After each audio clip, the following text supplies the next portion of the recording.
Hello everyone, this is Jitendra and welcome to JK Online Classes. So in this video we are going to discuss the fourth chapter from the class 7 science book. The name of the chapter is World of Metals and Non-Metals. So it is the fourth chapter which we will discuss in this video. इससे पहले के जितने भी chapters थे up to 3 chapter we have discussed their chapter explanation and their question answers also. अगर आप लोगों ने वो वीडियो नहीं देखा है तो वो चैनल पे जाकर के जरूर देखिए, आपको अपनी पढ़ाई में बहुत ही हेल्पफुल मिलेगा वो। और आगे बढ़ने से पहले जेके ऑनलाइन क्लासेस यूट्यूब पे भी है, फेसबुक पे भी है, इंस्टाग्राम प्रोफाइल पे है, व्हाट्सएप चैनल पे भी है। मैं सब पे कभी ना कभी कुछ ना कुछ डाल ही देता हूँ। वैसे यूट्यूब पे ज़्यादा एक्टिव रहता हूँ, लेकिन सब जगह लाइक फॉलो सब्सक्राइब जरूर करो ताकि लेटेस्ट अपडेट से अपडेटेड रहो। या फिर तुम मुझे ट्विटर पे फॉलो कर सकते हो। ओके, अगर प्राइवेट ट्यूशन चाहिए, ऑनलाइन ट्यूशन चाहिए, वन ऑन वन, तो जेके ऑनलाइन क्लासेस से वेबसाइट के माध्यम से या फिर फोन नंबर के माध्यम से संपर्क कर सकते हो, but all the services are paid. Okay, तो चलिए इस चैप्टर को शुरू करते हैं। उससे पहले जिनको आता है उनके रिवीजन और जिनको नहीं आता उनके लिए शुरुआत। ठीक है, जिन्होंने अगर इसको स्कूल में भी पढ़ लिया है या फिर अपने घर के ट्यूशन में पढ़ लिया है, फिर वो हेल्प लेने के लिए इस वीडियो पे आए हैं, तो ध्यान से पढ़ना बच्चों, ध्यान से सुनना, बातों को बहुत अच्छी तरह से समझाने की कोशिश किया जाएगा। वर्ड बाय वर्ड इसको हिंदी में एक्सप्लेन करने की कोशिश किया जाएगा और इसे अपने दोस्तों के साथ भी जरूर शेयर कर देना ताकि उनको भी पढ़ाई में हेल्प मिल सके। ऑलराइट, हमारा चैप्टर स्टार्ट होता है। Yashwant and Anandi live in a village in Rajasthan. Yashwant और आनंदी जो है वो राजस्थान के एक गांव में रहते हैं। Their school has assigned them a project to learn about craft persons. उनके स्कूल ने एक काम दिया है, एक असाइनमेंट दिया है, एक प्रोजेक्ट कंप्लीट करने के लिए क्राफ्ट पर्संस के बारे में। ठीक है, जो कलाकारी का काम करते हैं। तो ये क्राफ्ट पर्संस कौन है? Who work with metals. ठीक है, तो ये उन क्राफ्ट पर्सन से मिलने के लिए कहा गया है, उनके बारे में असाइनमेंट दिया गया है उन क्राफ्ट पर्सन के लिए जो कि लोहा मतलब मेटल्स से काम करते हैं। ठीक है, जिसे हम लोग लोहा कहते हैं अपने आम भाषा में, आम शब्दों में लोहा कहते हैं, धातु का रूप है ये। ठीक है, तो उस पे काम करने वाले क्राफ्ट पर्सन से they decide to visit the local iron smith. वो एक लोकल आयरन स्मिथ यानी लोहार से मिलने के लिए, लोकल में जो वहां पे लोकल एरिया में काम करता है उससे मिलने के लिए गए। हु प्रैक्टिस दिस क्राफ्ट, जो कि वो इस क्राफ्ट को फॉलो करता है। Yashwant and Anandi request their grandfather to accompany them. ठीक है, तो यशवंत और आनंदी ने अपने ग्रैंडफादर से कहा कि वो भी साथ में चले।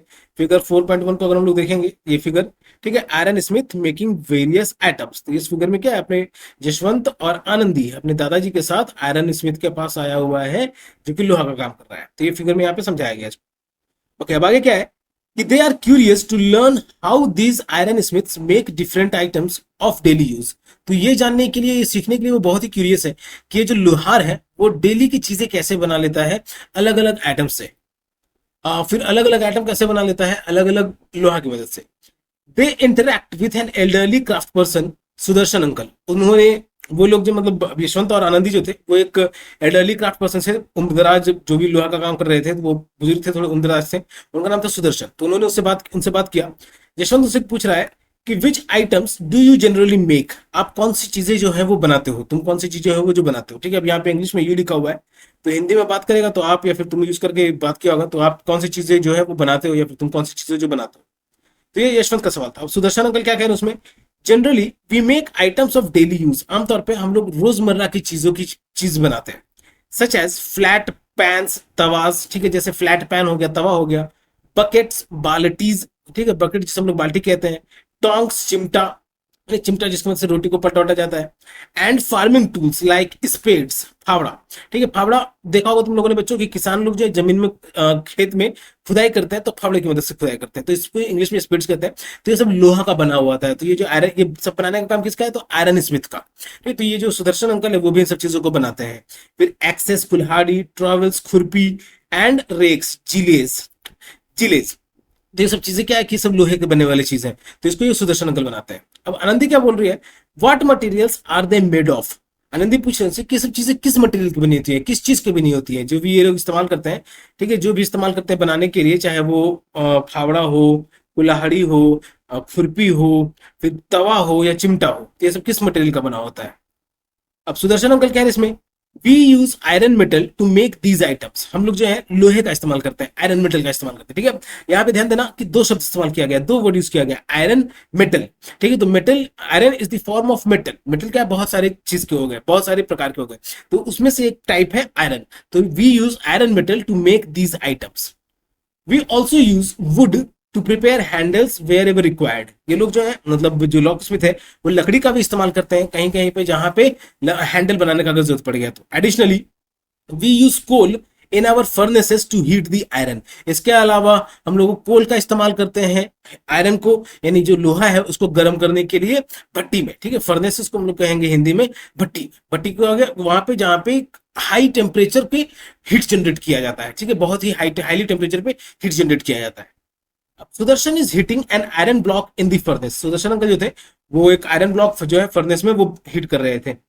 It has become red hot, और वो पूरा लाल भी हो चुका था। ही स्टार्ट्स बीटिंग इट, उन्होंने उसे पीटना शुरू कर दिया hard with a hammer. He starts beating it hard with a hammer, उन्होंने इसे हथौड़ी से बहुत कस के पीटना भी शुरू कर दिया था। Anandi is amazed and asked, Anandi जो है वो बहुत ही अमेज थी, हतप्रभ थी, और उसे पूछ रही है why are you beating it, तुम इसे पीट क्यों रहे हो। Sudarshan, I am beating it to shape it into an axe, मैं इसको पीट रहा हूं ताकि इसको कुल्हाड़ी का आकार दे सकूं, ठीक है। कुल्हाड़ी क्या होता है, आगे से धारदार होता है। बच्चों तुम लोगों ने कुल्हाड़ी देखा होगा तो वो पेड़ काटेंगे या फिर लकड़ी की चीजों को काटने का काम आता है, तो वो क्या आगे से धारदार होता है, तो उसको पीट रहे हैं ताकि उसको कुल्हाड़ी का आकार दे सके। Anandi, wow, a piece of iron can be beaten into a flat shape. Okay, तो आनंदी जो है वो चौंक करके बोल रही है कि एक लोहे के टुकड़े को उसको फ्लैट शेप, उसको चिपटा भी किया जा सकता है। जैसे हम लोग पेपर को एरोप्लेन बना लेते हैं, बोट बना लेते हैं, लोटस बना लेते हैं, तो अलग अलग चीज आकार दे देते हैं, लेकिन उसको बिना पीटे, ठीक है, उसको फोल्ड करके हम लोग आकार देते हैं। लेकिन यहाँ पे एक आयरन के टुकड़े को पीट करके can be beaten into a flat shape, उसको पीट करके एक पतला सा आकार दिया जा रहा है। Can we do this with other metals as well, क्या हम ये दूसरे लोहा के साथ भी कर सकते हैं या दूसरे धातुओं के साथ भी कर सकते हैं। मेटल्स कहने का मतलब धातु के साथ, ठीक है, लोहा नहीं, आयरन नहीं यहाँ कहा जा रहा है, मेटल्स कहा जा रहा है, धातु कहा जा रहा है। तो क्या हम ये दूसरे मेटल्स के साथ भी कर सकते हैं।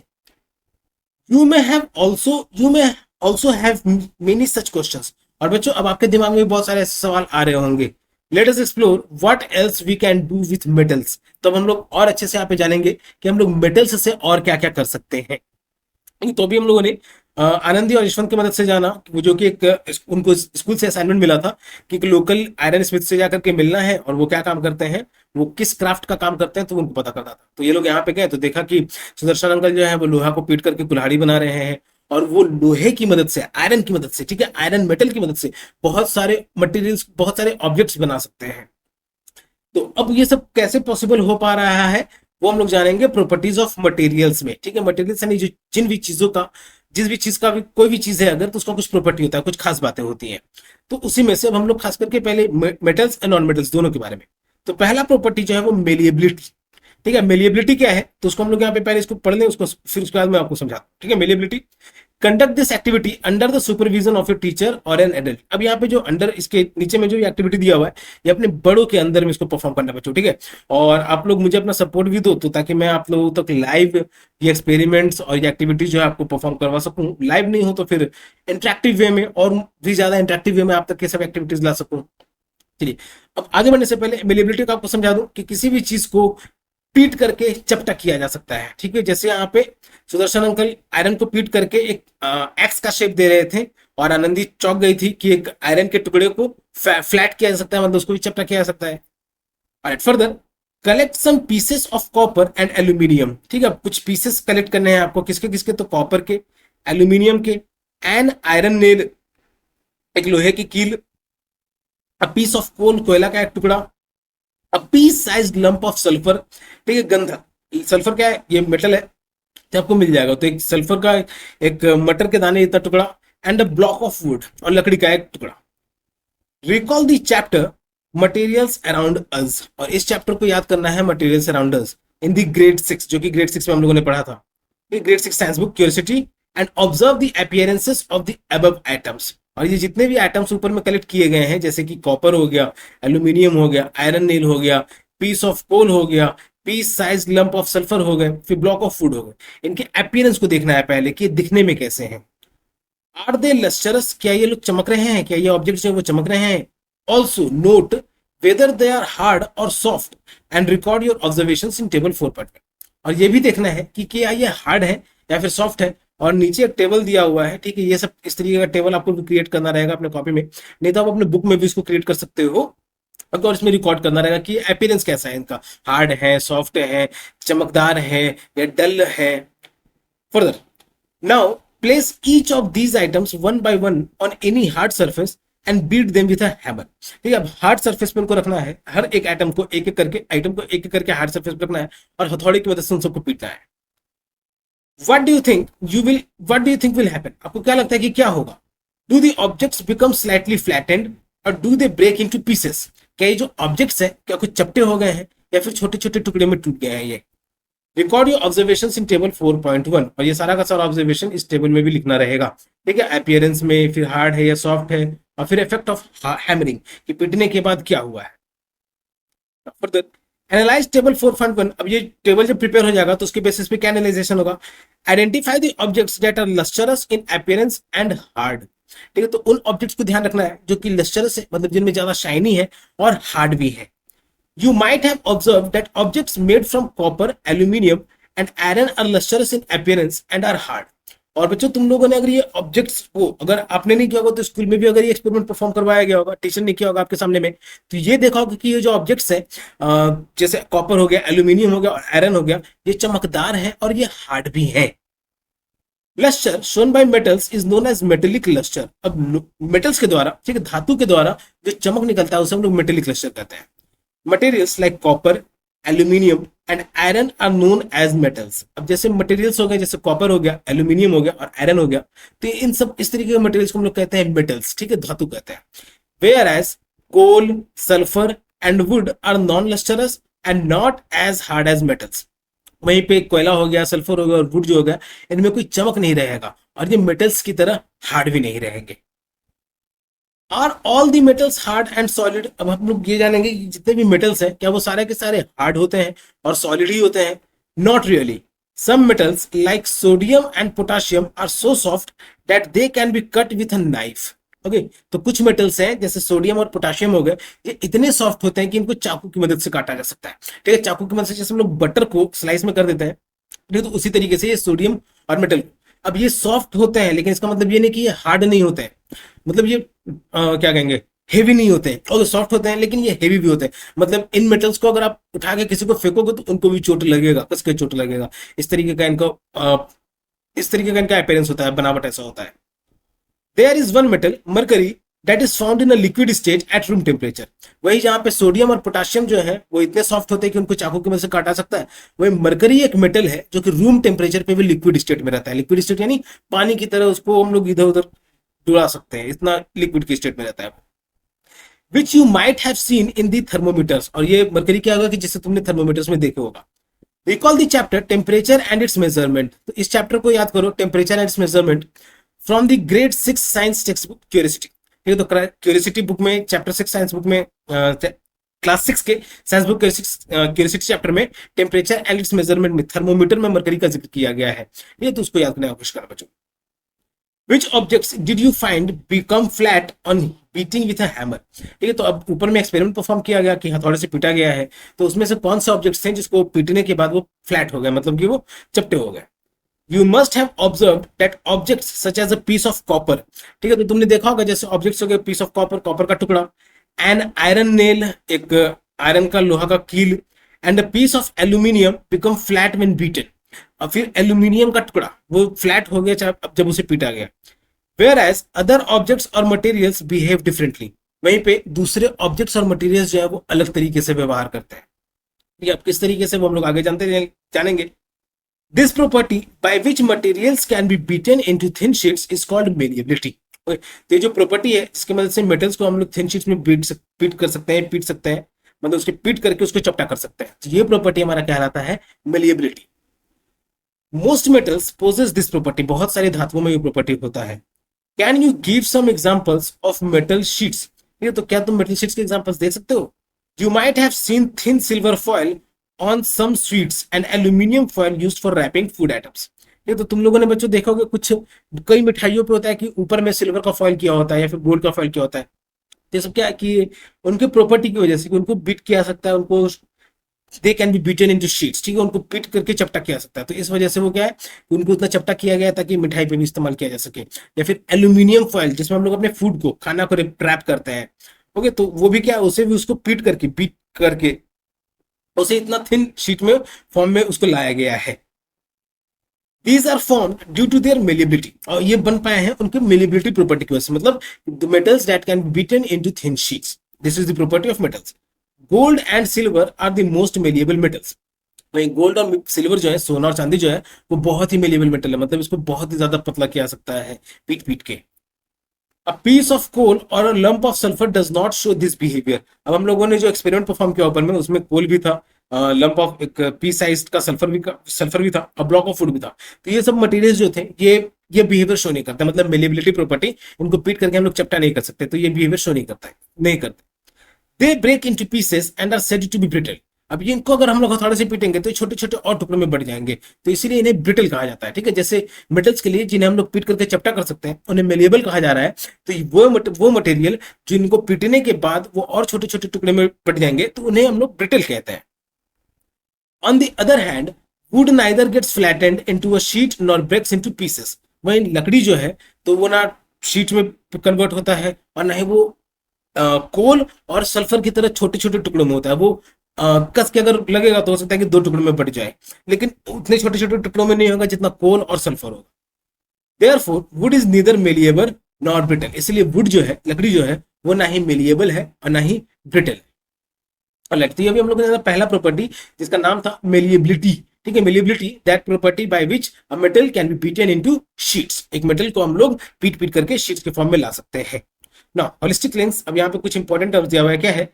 तो the impact of iron on the progress of civilisation of India. अगर तो हिस्टोरिकल पॉइंट ऑफ व्यू यहाँ पे दिया हुआ है कि लोहा का असर क्या रहा भारत के सभ्यता के विकास में। ओके, भारत का सभ्यता मतलब हमारे देश में जो भी डेवलपमेंट का काम होता रहा है, तो उसमें आयरन का क्या यूज रहा है। और तो क्या रहा है? In the grade 6 social science text books exploring society India and beyond. ठीक है, ग्रेड 6 के सोशल साइंस टेक्स्ट बुक्स में exploring society India and beyond में you learn about the Harappans. हम लोगों ने हरप्पन्स के बारे में जाना। They knew how to use metals like copper and gold. उनको पता था कि कॉपर और गोल्ड जो है, मेटल्स को कैसे इस्तेमाल किया जा सकता है। They use this metals to make various objects. उन लोगों ने इस मेटल्स का इस्तेमाल किया था बहुत सारे ऑब्जेक्ट्स बनाने में, from utensils to jewellery. Okay, utensils यानी घर के बर्तन से लेकर के पहनने वाले गहनों तक में। However, you would hardly find any evidence of the Harappans using a very prominent metal iron। लेकिन हरप्पन जो थे, उन लोगों को आयरन का इस्तेमाल करते हुए बहुत ही मुश्किल से पाया जाएगा। Which you see a lot around you today, जो कि आज के जमाने में हमें अपने आसपास में लोहे की चीजें बने हुए बहुत सारी चीजें दिख जाती हैं, लेकिन हरप्पन जो थे वो कॉपर और गोल्ड की चीजों को ज्यादा इस्तेमाल किया करते थे वो लोग। This is because it took a long time before iron was use in day to day activities. और ऐसा इसलिए क्योंकि आयरन का इस्तेमाल रोजमर्रा की जिंदगी में हो, इसके लिए बहुत ही समय लगा था। However, once the use of iron gained prominence in the times that followed, लेकिन जब से आयरन का इस्तेमाल एक बार होना शुरू हुआ, it contributed significantly to the progress of civilization in India। तो इसने यानी आयरन के डेवलपमेंट ने भारत के विकास में बहुत ही इंपॉर्टेंट रोल प्ले किया। For instance, due to its strength, इसके ताकत की मदद से, अब आयरन यानी लोहा जो है बहुत ही मजबूत होता है, तो उसके ताकत की वजह से, उसके स्ट्रेंथ की वजह से, agricultural tools like plough made from iron were much superior to those used previously.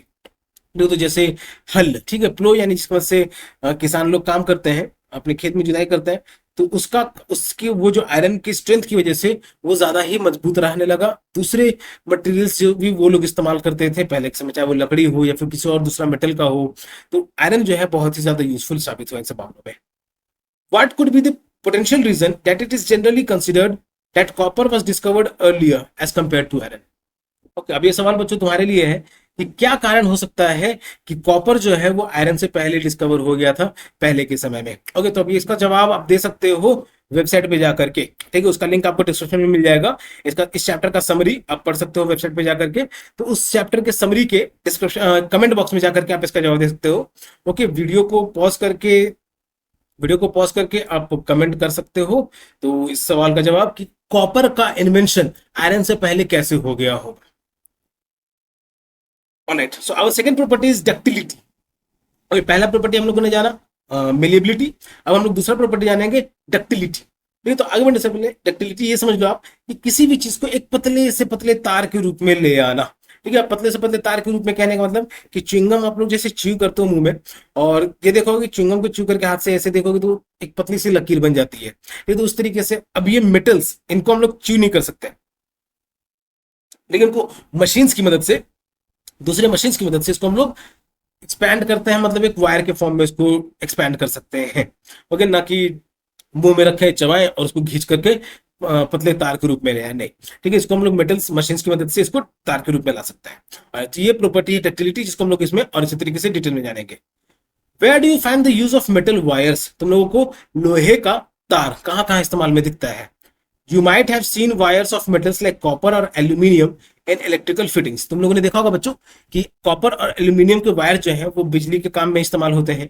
Some ornaments like bangles, necklaces, earrings etcetera, कुछ जेवर हो गए जैसे चूड़ियां हो गई, फिर नेकलेस हो गए या फिर इयरिंग्स हो गए, अलग अलग जो भी हो सकते हैं, तो उसमें भी कुछ तार जैसे इस्तेमाल हुए होते हैं, एल्यूमिनियम के हो या फिर कॉपर के हो, सिल्वर के हो, यहाँ तक कि गोल्ड के भी होते हैं। ठीक है जी, तो ये क्या वायर्स के फॉर्म में रहते हैं। Are also made from metal wires, तो वो सब भी क्या है कि मेटल वायर्स के बने होते हैं। Metal wires play important functions in a variety of stringed musical instruments, और वही मेटल वायर जो है तो वाद्य यंत्र बनाने में भी, ठीक है, म्यूजिकल इंस्ट्रूमेंट्स यानी स्ट्रिंग्ड, ठीक है, स्ट्रिंग्ड यानी जिसमें तार का इस्तेमाल किया गया है। ठीक है, कॉमन एग्जांपल लो, जैसे वायलिन हो गया, गिटार हो गया, और अपने इंडियन म्यूजिकल इंस्ट्रूमेंट में लिया तो सितार हो गया, वीणा हो गया, इस तरीके की चीजें जो हो गई, तो इसमें क्या स्ट्रिंग्ड तार वाले म्यूजिकल इंस्ट्रूमेंट्स है ये, तो इसमें भी मेटल वायर्स का इस्तेमाल किया जाता है, such as veena, sitar, violin and guitar. Further, this property of materials by which they can be drawn into wires is called property. Ductility, ठीक है, प्रॉपर्टी नहीं, इट्स कॉल्ड डक्टिलिटी। मेटल्स का ये प्रॉपर्टी जिसकी मदद से इसको वायर्स के फॉर्म में भी खींचा जा सकता है। Okay, this property of materials by which they can be drawn into wires is called ductility. This property of ductility is mainly possessed by metals. ठीक है, और ये जो प्रॉपर्टी है मेटल्स का कि किसी भी चीज को एक तार के रूप में खींचा जा सकता है, तो ये मोस्टली मेटल्स में ही पाए जाते हैं। ठीक है, मेनली मेटल्स में ही पाए जाते हैं। मेनली क्यों? जैसे जैसे हायर क्लासेस में जानोगे, ये सब आप भी जानोगे, कुछ ऐसे मटेरियल्स होते हैं जिनको हम लोग थोड़ा घींच कर, जैसे इलास्टिक प्रॉपर्टी हो गया, ठीक है, रबर बैंड को भी हम लोग घींच करके पतला तारनुमा बना सकते हैं। लेकिन क्या है कि वो डक्टाइल नहीं है, वो मेटल नहीं है। ओके, तो हम लोग तारनुमा कर रहे हैं, लेकिन वो फिर से वापस सिकुड़े, उस रबर बैंड को अगर छोड़ेंगे तो फिर से वो वापस उसी फॉर्म पे आ जाएगा। जस्ट बच्चों,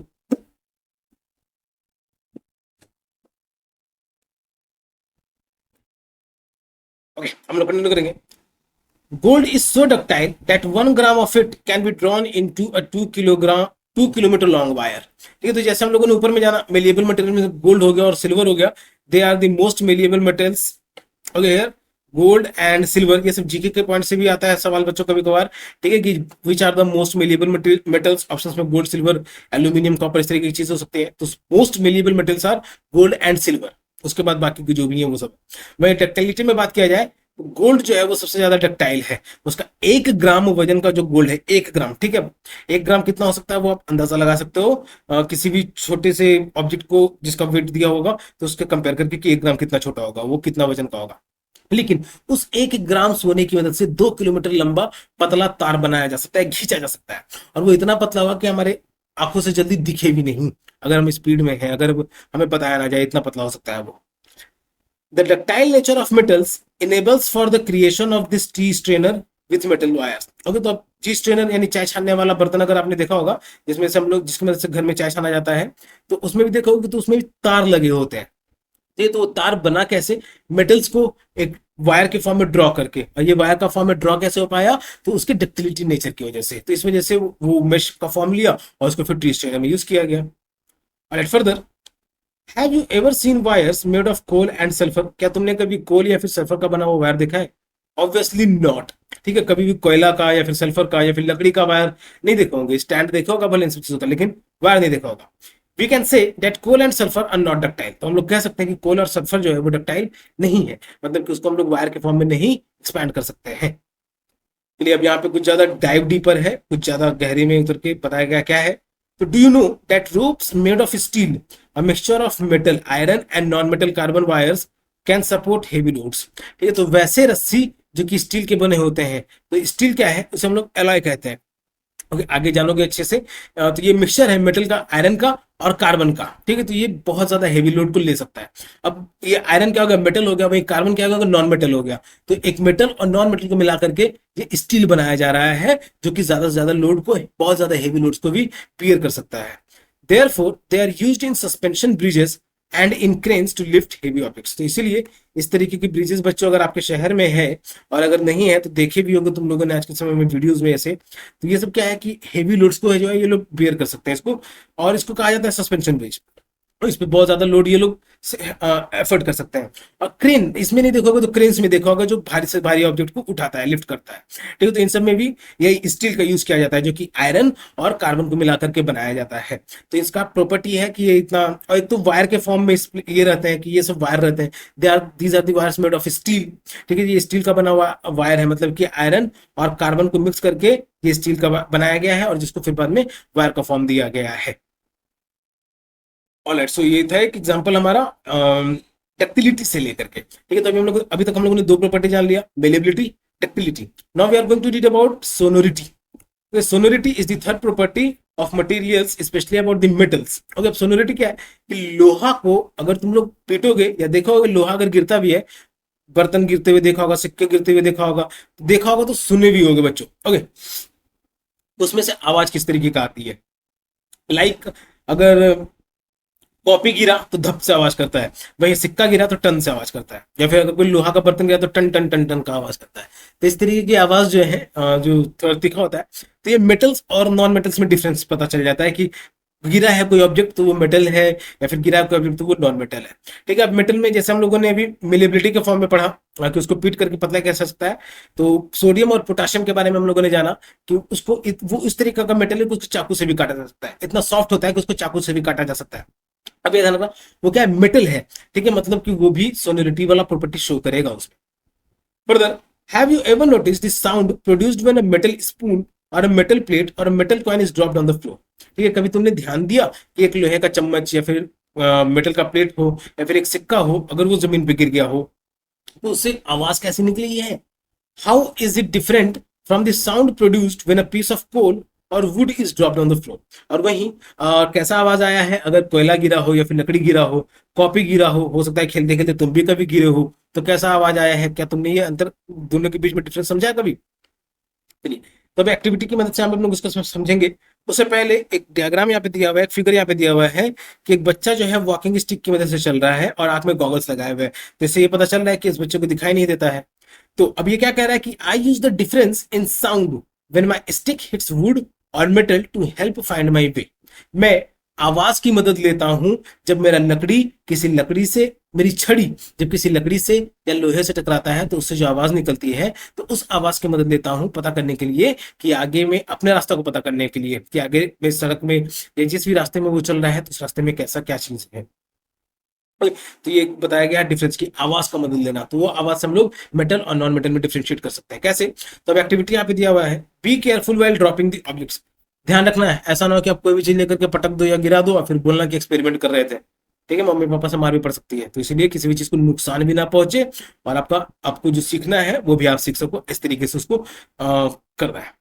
राइट, फर्दर क्या क्या है यहाँ पे कि take a few object such as a metal spoon, कुछ ऑब्जेक्ट्स लेने जैसे मेटल का स्पून हो गया, अ कॉइन हो गया, सिक्का हो गया, अ पीस ऑफ कोल, कोयला का एक टुकड़ा, अ ब्लॉक ऑफ वुड, ठीक है, या फिर एक लकड़ी का टुकड़ा। Drop them one by one from a certain height, और सबको एक एक करके गिराना रहेगा। Do you notice any difference in the sound produced by these objects? क्या तुमने कुछ अंतर पहचाना आवाज में इन ऑब्जेक्ट्स जो निकला? You would observe that the metal spoon and the metal coin produce a ringing sound. तुमने ध्यान दिया होगा कि मेटल का जो स्पून है यानी लोहे का जो चम्मच है फिर लोहे का जो सिक्का है उसने एक रिंगिंग साउंड यानी टन टन वाला आवाज प्रोड्यूस किया है। Coal and wood on the other hand produce dull sounds. वही कोयला हो गया या फिर लकड़ी हो गया, दूसरी तरफ उसने एक डल साउंड यानी तीखा, मतलब डल मतलब कि लोहे की तरह टन टन वाला आवाज तो नहीं प्रोड्यूस किया है। ठीक है, धब से किया या टन घट से किया, जैसा भी होगा, लेकिन लोहे का गिरने का आवाज से बहुत ही अलग प्रोड्यूस किया। This property of metals that enables them to produce a ringing sound is called a sonority. तो ये प्रॉपर्टी मेटल्स का जिसकी वजह से वो रिंगिंग साउंड यानी टन टन का आवाज प्रोड्यूस कर सके तो इसे कहा जाता है sonority. And metals are said to be sonorous in nature, और इसीलिए मेटल्स को जो है सोनोरस भी कहा जाता है नेचर। सोनोरस मतलब कि that can produce ringing sound. तो ये था तीसरा प्रॉपर्टी सोनोरिटी। अब यहाँ एक डांसिंग टीचर है, वो क्या कर रहे हैं, oh the ringing sound of my ghungroos is also due to the sonority of metals. कि इनके घुंघरू से जो छन छन की आवाज आ रही है, खन खन की आवाज आ रही है, जो भी है, तो जो रिंगिंग साउंड है ये due to the property of sonority of metals. ठीक है, जो मेटल्स का सोनोरिटी प्रॉपर्टी है उस वजह से ये घुंघरू की रिंगिंग साउंड आ रही है उसमें से। अब ये बच्चे क्या सोच रहे हैं यहाँ पे कि now I understand the ringing sound of the bell, school bell is due to the sonority of the metals. तो अब इसको समझ में आ रहा है कि स्कूल के बेल को, स्कूल की घंटी को जब हथौड़े से पीटा जाता है, दूसरे मेटल से पीटा जाता है, ठीक है, तो फिर टन टन की आवाज क्यों आती है। वहीं उस हथौड़ी से या दूसरे मेटल से दीवार पर जब पीटा जाता है तो ढप ढप की आवाज क्यों होती है, दीवार पे टूट जाता है। लेकिन स्कूल का जो रिंगिंग बेल है वो नहीं टूटता है। तो ये प्रॉपर्टी हो गया सोनिरिटी की, रिंगिंग साउंड प्रोड्यूस करने का प्रॉपर्टी हो गया मेटल्स का, जिसे हम लोग सोनिरिटी कहते हैं। और metals are said to be sonorous in nature. This was the third property. Now fourth property, that is conduction of heat. Conduction of heat कहने का मतलब कि गर्म को एक जगह से दूसरी जगह transfer. Have you ever observed the vessels used for cooking in the kitchen? क्या तुमने कभी उन वेसल्स को, उन बर्तन को ध्यान दिया है जिनकी मदद से किचन में खाना बनाया जाता है? You might have noticed that the vessels used for heating are made of metals. तुमने ध्यान दिया होगा कि जो बर्तन को भी इस्तेमाल किया जा रहा है किचन में खाना बनाने के लिए, वो मेटल्स के बने हुए हैं। Okay, they are made up of metals. Can you name some metals that are used for making cooking vessels? क्या तुम कुछ मेटल्स का नाम बता सकते हो जिनकी मदद से कुकिंग वेसल्स बनाए जा रहे हैं? ओके, अब यहाँ पे कुकिंग वेसल्स मतलब वो बर्तन जिसमें खाना तैयार किया जाता है। ओके, रखा जाता है जरूरी नहीं, क्योंकि रखने के लिए तो प्लास्टिक कंटेनर भी हो सकता है, ग्लास का कंटेनर भी हो सकता है, फिर डिस्पोजेबल कंटेनर्स भी हो सकते हैं, लेकिन जिसमें बनाया जाता है वो तो मोस्टली मेटल्स ही होते हैं। तो इसलिए कुछ मेटल्स का नाम बता सकते हो जिसमें खाना बनाया जाता है। Do you know why these metals are used for this purpose? और क्या तुमको पता है कि सिर्फ यही मेटल्स के हैं जो इस पर्पस के लिए इस्तेमाल में लाया जा रहा है? Let us find out. चलिए इसको फाइंड आउट करते हैं। तो एक्टिविटी 4.3, लेट अस इन्वेस्टिगेट। और इसको हम लोग इन्वेस्टिगेट करेंगे। कुछ क्वेश्चन यहाँ पे दिया हुआ है सावधानी बरतने के लिए। This activity must be performed under the supervision of a teacher or an adult. अब ये जो एक्टिविटी यहाँ पे परफॉर्म किया गया है, अब आप हायर क्लासेस में आ चुके हो बच्चों, 7th क्लास में हो, ऑलमोस्ट हायर क्लासेस में हो ही, ठीक है। तो जितने भी एक्टिविटीज हैं, all the activities must be performed under the supervision of a teacher और एन एडल्ट। नहीं तो आप जेके ऑनलाइन क्लासेस को भी सपोर्ट करो, मैं भी लाइव या फिर मोर इंटरेक्टिव वे में आप तक ऐसी एक्टिविटीज जरूर पहुंचाने का कोशिश करूंगा। Be careful well handling hot water. एक गर्म पानी को जब पकड़े हुए रहोगे या फिर उसको संभाल कर रख रहे होगे तो उसके रिगार्डिंग में बहुत ही ध्यान रखना रहेगा। क्यों? Place a glass tumbler on a table. एक शीशा का ग्लास रख लेना है टेबल पे। Fill it with hot water. उसको एक गर्म पानी से भर दो।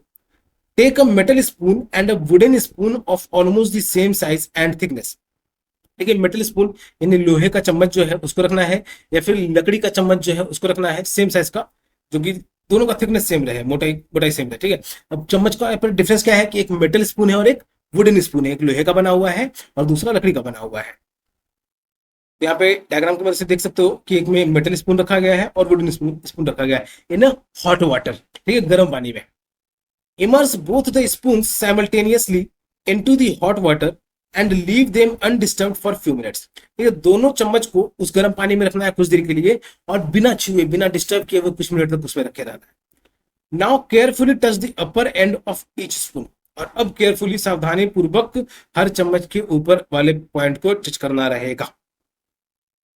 सम डिस्कशन पॉइंट्स, किसी चीज कुछ डिस्कशन वाले पॉइंट है, जैसे which of the spoons get hotter. दोनों में से कौन से स्पून है वो पहले गर्म हुआ। ठीक है, गेट हॉटर, सबसे ज्यादा गर्म कौन हुआ? ठीक है, दो स्पून थे, metal spoon and wooden spoon, तो दोनों में से कौन गर्म हुआ?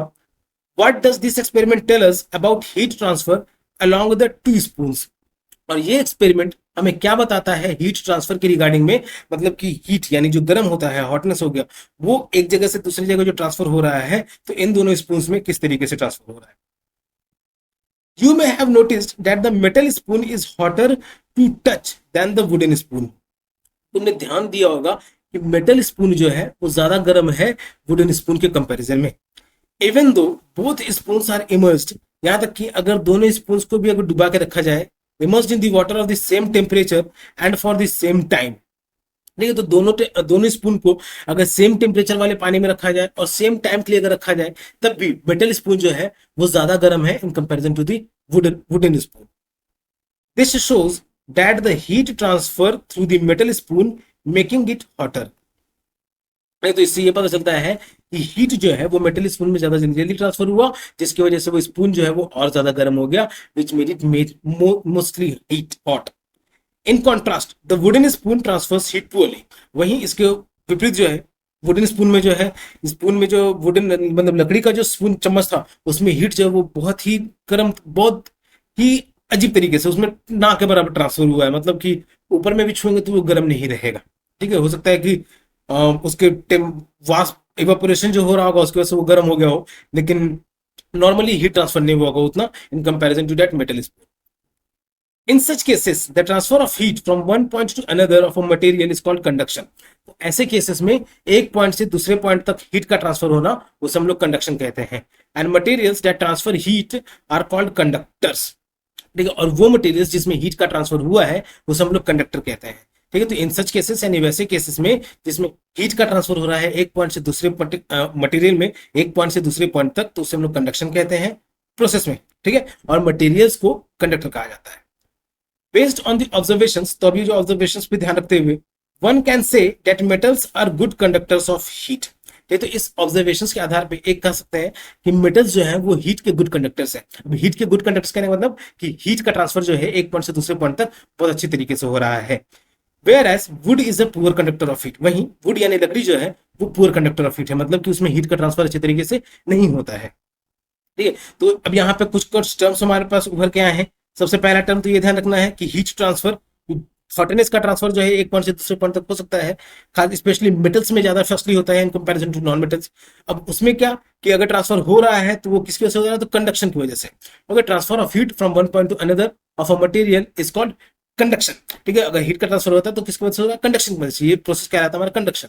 और ये कंडक्शन शो करता है जिस मटेरियल्स में, उसे हम लोग कहते हैं कंडक्टर्स। तो ये टर्म्स हमारे पास है, कंडक्शन, कंडक्टर्स और गुड कंडक्टर ऑफ हीट। ठीक है, गुड कंडक्टर्स ऑफ हीट जिसमें हीट का ट्रांसफर जो है बहुत अच्छे तरीके से हो रहा है, and poor conductor of heat जिसमें ना के बराबर हो रहा है। Now we can understand why mostly metal vessels are used for cooking and their handles are made with wood और अदर मटेरियल्स। तो हम लोग समझ सकते हैं कि बहुत सारे मटेरियल्स जो है, बहुत सारे वेसल्स जो हैं, यानी बहुत सारे बर्तन जो हैं वो कुकिंग के लिए जो बनाए गए हैं तो वो मेटल्स के क्यों बने हुए हैं, और उनके हैंडल्स जो हैं वो लकड़ी के क्यों बने हुए हैं। ठीक है, तो लकड़ी के इसलिए बने हुए हैं क्योंकि they are the poor conductors of heat, और वेसल्स जो है, बर्तन जो है वो मेटल्स के इसलिए बने हुए हैं because they are the good conductors of heat. Okay, और other materials that do not conduct heat. ठीक है, फिर वैसे मटेरियल का जैसे प्लास्टिक हो गया, उस तरीके का जिसमें हीट का जो कि गुड कंडक्टर नहीं है, मतलब पुअर कंडक्टर ऑफ हीट है। You will learn more about this in the chapter heat transfer in nature. ठीक है, तो तुम इसके बारे में और पढ़ोगे इस चैप्टर में जिसे हम लोग कहते हैं हीट ट्रांसफर इन नेचर। ठीक है, तो ये हीट ट्रांसफर का भी है नेचर। तो आगे के चैप्टर में हम लोग पढ़ेंगे इसको अच्छे तरीके से। अभी हम लोग क्या जान रहे हैं, सिर्फ मेटल्स और नॉन मेटल्स के बारे में, और उसमें भी अभी प्रॉपर्टीज पढ़ रहे हैं, जिसमें से हमारा 4 प्रॉपर्टी हो चुका। पहला मेलिएबिलिटी, तो ये टर्म्स भी आए हैं मेटल्स के रिगार्डिंग में और इस चैप्टर के रिगार्डिंग में। ठीक है, तो पहला क्या, तो मेलिएबिलिटी, दूसरा डक्टिलिटी, तीसरा सोनरस, और अब ये चौथा हम लोगों ने जाना हीट ट्रांसफर। और हीट ट्रांसफर जो होता है बिकॉज ऑफ कंडक्शन। ठीक है, और जिसमें होता है उसे हम लोग कहते हैं conductor. Now we are going to read the topic conduction of electricity. ठीक है, इलेक्ट्रिसिटी पिछला चैप्टर हम लोगों ने जाना था, पढ़ा था, इलेक्ट्रिक करंट, इलेक्ट्रिक सर्किट, तो उसी से रिलेटेड है कंडक्शन ऑफ इलेक्ट्रिसिटी, यानी बिजली का भी कंडक्शन। कंडक्शन यानी अभी जो ऊपर जो टर्म आया था ना, कंडक्शन, एक जगह से दूसरी जगह, transfer from one place to another place. तो उसी तरीके से इलेक्ट्रिसिटी का ट्रांसफर एक प्लेस से दूसरे प्लेस में। Have you ever seen an electrician using A screw driver? क्या तुमने कभी किसी इलेक्ट्रिशियन को देखा है स्क्रू ड्राइवर का यूज करते हुए? What type of material is used for making its handle? किस तरीके का मटेरियल यूज किया जाता है उसके हैंडल को बनाने के लिए? You may have also noticed the electrician wearing rubber gloves and shoes while working। वो तो तुमने देखा होगा कि इलेक्ट्रिशियन को, अगर कोई परफेक्ट सर बच्चों, अगर तुमने बढ़िया वाला इलेक्ट्रिशियन को देखा होगा तो कुछ इलेक्ट्रिशियन जो होते हैं रबर ग्लोव्स, हाथ में अपने रबर का ग्लव्स भी पहने हुए होते हैं, या फिर रबर के शूज भी पहने हुए होते हैं अपने काम करते समय में। What can be the reason for this? इसके पीछे का कारण क्या हो सकता है? ओके, तो या फिर जिस भी मटेरियल को यूज करते हैं तो वो उसका हैंडल किस चीज का बना हुआ होता है, तो ये सब चीजें आगे अगर नहीं देखोगे। हाँ, लेकिन इन डिवाइसेस को लेकर के इलेक्ट्रिसिटी के साथ खेलना नहीं है। ओके, इलेक्ट्रिसिटी के साथ खेलना नहीं है, वो पिछले चैप्टर में भी एक्सप्लेन किया गया था, इलेक्ट्रिक सर्किट वाले चैप्टर में भी, और अब भी जब कंडक्शन ऑफ इलेक्ट्रिसिटी का भी जिक्र हो रहा है तो यहाँ पे मैं आप लोगों को ये वार्निंग देना चाहूंगा, ये समझाना चाहूंगा कि इलेक्ट्रिसिटी के साथ खेलना नहीं है। All the experiments will have to be conducted under the supervision of adult और योर टीचर और those who can guide you properly. Alright, so activity 4.4। अब एक्टिविटी यहाँ पे let us design and create, कुछ डिजाइन और create करना रहेगा। क्या है तो डिजाइन एंड इलेक्ट्रिक सर्किट, ठीक है, इलेक्ट्रिक सर्किट जो कि हम लोग को पिछले चैप्टर में भी डिजाइन किया था, तो उसी तरीके से like the tester circuit in the chapter electricity circuits and there components. Okay, तो जैसे कि हम लोगों ने पिछले चैप्टर में टेस्टर सर्किट डिजाइन किया था, बल्ब था, ठीक है, बल्ब था, बैटरी था, वायर्स थे, स्विच थे, तो उस तरीके से ही, और उस स्विच में भी स्विच नहीं भी था तो वायर्स को कनेक्शन अलग अलग मटेरियल्स के साथ में था टेस्टर के लिए कि फ्लो ऑफ इलेक्ट्रिसिटी हो रहा है कि नहीं, ठीक है, तो वही फ्लो ऑफ इलेक्ट्रिसिटी यानी कंडक्शन ऑफ इलेक्ट्रिसिटी, करंट जो है फ्लो कर पा रहा है कि नहीं। तो उसी तरीके से एक टेस्टर, इसमें भी हम लोग सर्किट ड्रॉ करेंगे। Repeat the same activity using the materials listed below and record your observations in table 4.2। ठीक है, तो वही एक्टिविटी यहाँ पे परफॉर्म करना है जो मटेरियल्स यहाँ पे दिए हुए हैं उनकी मदद से, और उसको टेबल पर 4.2 में ऑब्जर्वेशंस के टेबल में लिखना है। यू में कलेक्ट अ फ्यू ऑब्जेक्ट्स, तुम कुछ ऑब्जेक्ट्स को कलेक्ट कर सकते हो, such as a piece of aluminium foil, जैसे एक एल्यूमिनियम फॉयल हो गया, एन आयरन नेल, एक लोहे की कील हो गई, अ लंप ऑफ सल्फर, ठीक है, सल्फर का टुकड़ा हो गया, अ कॉपर वायर, कॉपर का वायर हो गया, अ पीस ऑफ कोल, कोयले का टुकड़ा हो गया, a piece of dry wood, ठीक है, ड्राई वुड मतलब कि सूखा लकड़ी हो गया, a stone, an eraser made of rubber and a piece of nylon rope. So these are the objects which you have to collect. Which are the objects? Aluminium, iron nail, a lump of sulfur, copper wire, piece of coal, dry wood, stone, eraser and nylon rope. Further, predict which of these could make the bulb of the tester glow and which could not. और फिर ये देखना रहेगा, ये test करना रहेगा कि इनमें से किस ऑब्जेक्ट्स की मदद से, ठीक है, टेस्टर यहाँ पे जैसे चैप्टर 4 में, चैप्टर 3 में डिस्कस किया गया था। बच्चों अगर वो चैप्टर नहीं आप लोगों ने नहीं देखा है तो उसका लिंक आपको डिस्क्रिप्शन में मिल जाएगा, नहीं तो आप चैनल पे भी जाकर के देख सकते हो, ठीक है, नहीं तो इधर या इधर कहीं ना कहीं पे मैं उसको टाइम स्टैम्प के फॉर्म में ला करके दे दूंगा, तो उसको आप जाकर के वो देख सकते हो। अब तो ये टेस्टर कैसे डिजाइन करना रहेगा वहां पे एक्सप्लेन किया गया है। और नहीं तो आप चैनल को सपोर्ट करो तो लाइव भी डिजाइन करके दिया जा सकता है, नहीं तो इंटरेक्टिव वे में आप तक लाया जाएगा। तो ये टेबल यहाँ पे दिया हुआ है अलग अलग ऑब्जेक्ट्स और मटेरियल्स के बाद में, उसके बाद ऑब्जर्वेशंस में कि किस ऑब्जेक्ट से बल्ब ग्लो कर रहा है, किससे नहीं, और जिससे ग्लो कर रहा है वो गुड कंडक्टर ऑफ इलेक्ट्रिसिटी है, और जिससे ग्लो नहीं कर रहा है वो पुअर कंडक्टर ऑफ इलेक्ट्रिसिटी है, तो वो भी इस ऑब्जर्वेशन टेबल में मेंशन करना रहेगा। Further, you might have observed that objects made of aluminium, iron and copper make the bulb glow. ये तो तुमने देखा होगा कि एल्यूमिनियम का ऑब्जेक्ट हो गया, फिर कॉपर का हो गया, या फिर आयरन का हो गया, तो इन सब की मदद से बल्ब जो है वो जल चुका है, ठीक है, बल्ब है जो जल चुका है। तो क्यों? Because those materials are the metals, वो मटेरियल्स जो है वो मेटल्स हैं। Whereas sulphur, coal, wood, stone, eraser and nylon rope could not make it glow. वहीं जो सल्फर हो गया, कोल हो गया, कोयला हो गया, लकड़ी हो गया, पत्थर हो गया, इरेजर हो गया, और नायलॉन की जो रस्सी थी उन सब की मदद से बल्ब ग्लो नहीं किया। Do you see any pattern in the glowing of bulbs when using different materials in activity 4.4? ठीक है, तो अब इस एक्टिविटी को परफॉर्म करते समय में जो बल्ब ग्लो किया है तो उसमें भी कुछ पैटर्न्स दिखे हैं। It is observe that all the materials that make the bulb glows are metals. ठीक है, तो जिन भी मटेरियल्स की मदद से, सॉरी, जिन भी मटेरियल्स की मदद से बल्ब ग्लो किया वो सब के सब क्या है, तो मेटल्स है। Further, materials that allow electricity to flow through them easily, वो मटेरियल्स जिसमें से इलेक्ट्रिसिटी इजिली फ्लो कर सकते हैं, are called good conductors of electricity. ठीक है, तो ऑब्जर्वेशन टेबल में जो यहाँ पे था गुड कंडक्टर ऑफ इलेक्ट्रिसिटी, तो वो मटेरियल जो कि अपने थ्रू इलेक्ट्रिसिटी को अलाउ करते हैं फ्लो करने के लिए इजिली, तो वैसे मटेरियल्स को हम लोग कहते हैं गुड कंडक्टर्स ऑफ इलेक्ट्रिसिटी, मतलब कि electricity can easily flow through them. In contrast, materials that prevent the bulb from glowing by not allowing electricity pass through them are called poor conductors of electricity. वहीं इसके उल्टे में वो materials जो कि bulb जलने में जो बल्ब को जलने नहीं दे रहे थे, ठीक है, और जो कि इलेक्ट्रिसिटी को अलाउ नहीं करते हैं फ्लो करने के लिए, तो वैसे मटेरियल्स को कहा जाता है पुअर कंडक्टर्स ऑफ इलेक्ट्रिसिटी, मतलब the materials which can not, through which electricity can not flow, those are the poor conductors of electricity. Further, so now we can understand that the plastic covering on screwdrivers and rubber gloves protect the electrician from electric shock. ठीक है, तो अब हम लोग समझ सकते हैं कि जो स्क्रू ड्राइवर के ऊपर में, यानी जो नट कसने वाला जो स्क्रू ड्राइवर होता है उसके ऊपर प्लास्टिक का कवर किया रहता है, या फिर इलेक्ट्रिशियन जो ग्लव्स पहन रहा है, शू पहन रहा है, क्यों पहन रहा है? क्योंकि उसे बिजली के झटके से बचा सके। Because these materials are poor conductors of electricity, इसलिए क्योंकि ये जो मटेरियल्स हैं ये जो है इलेक्ट्रिसिटी के पुअर कंडक्टर्स हैं, मतलब कि electricity can not flow through these materials. We learned that metals are generally hard, हम लोगों ने ये भी जाना कि जो मेटल्स हैं वो आमतौर पे बहुत हार्ड होते हैं।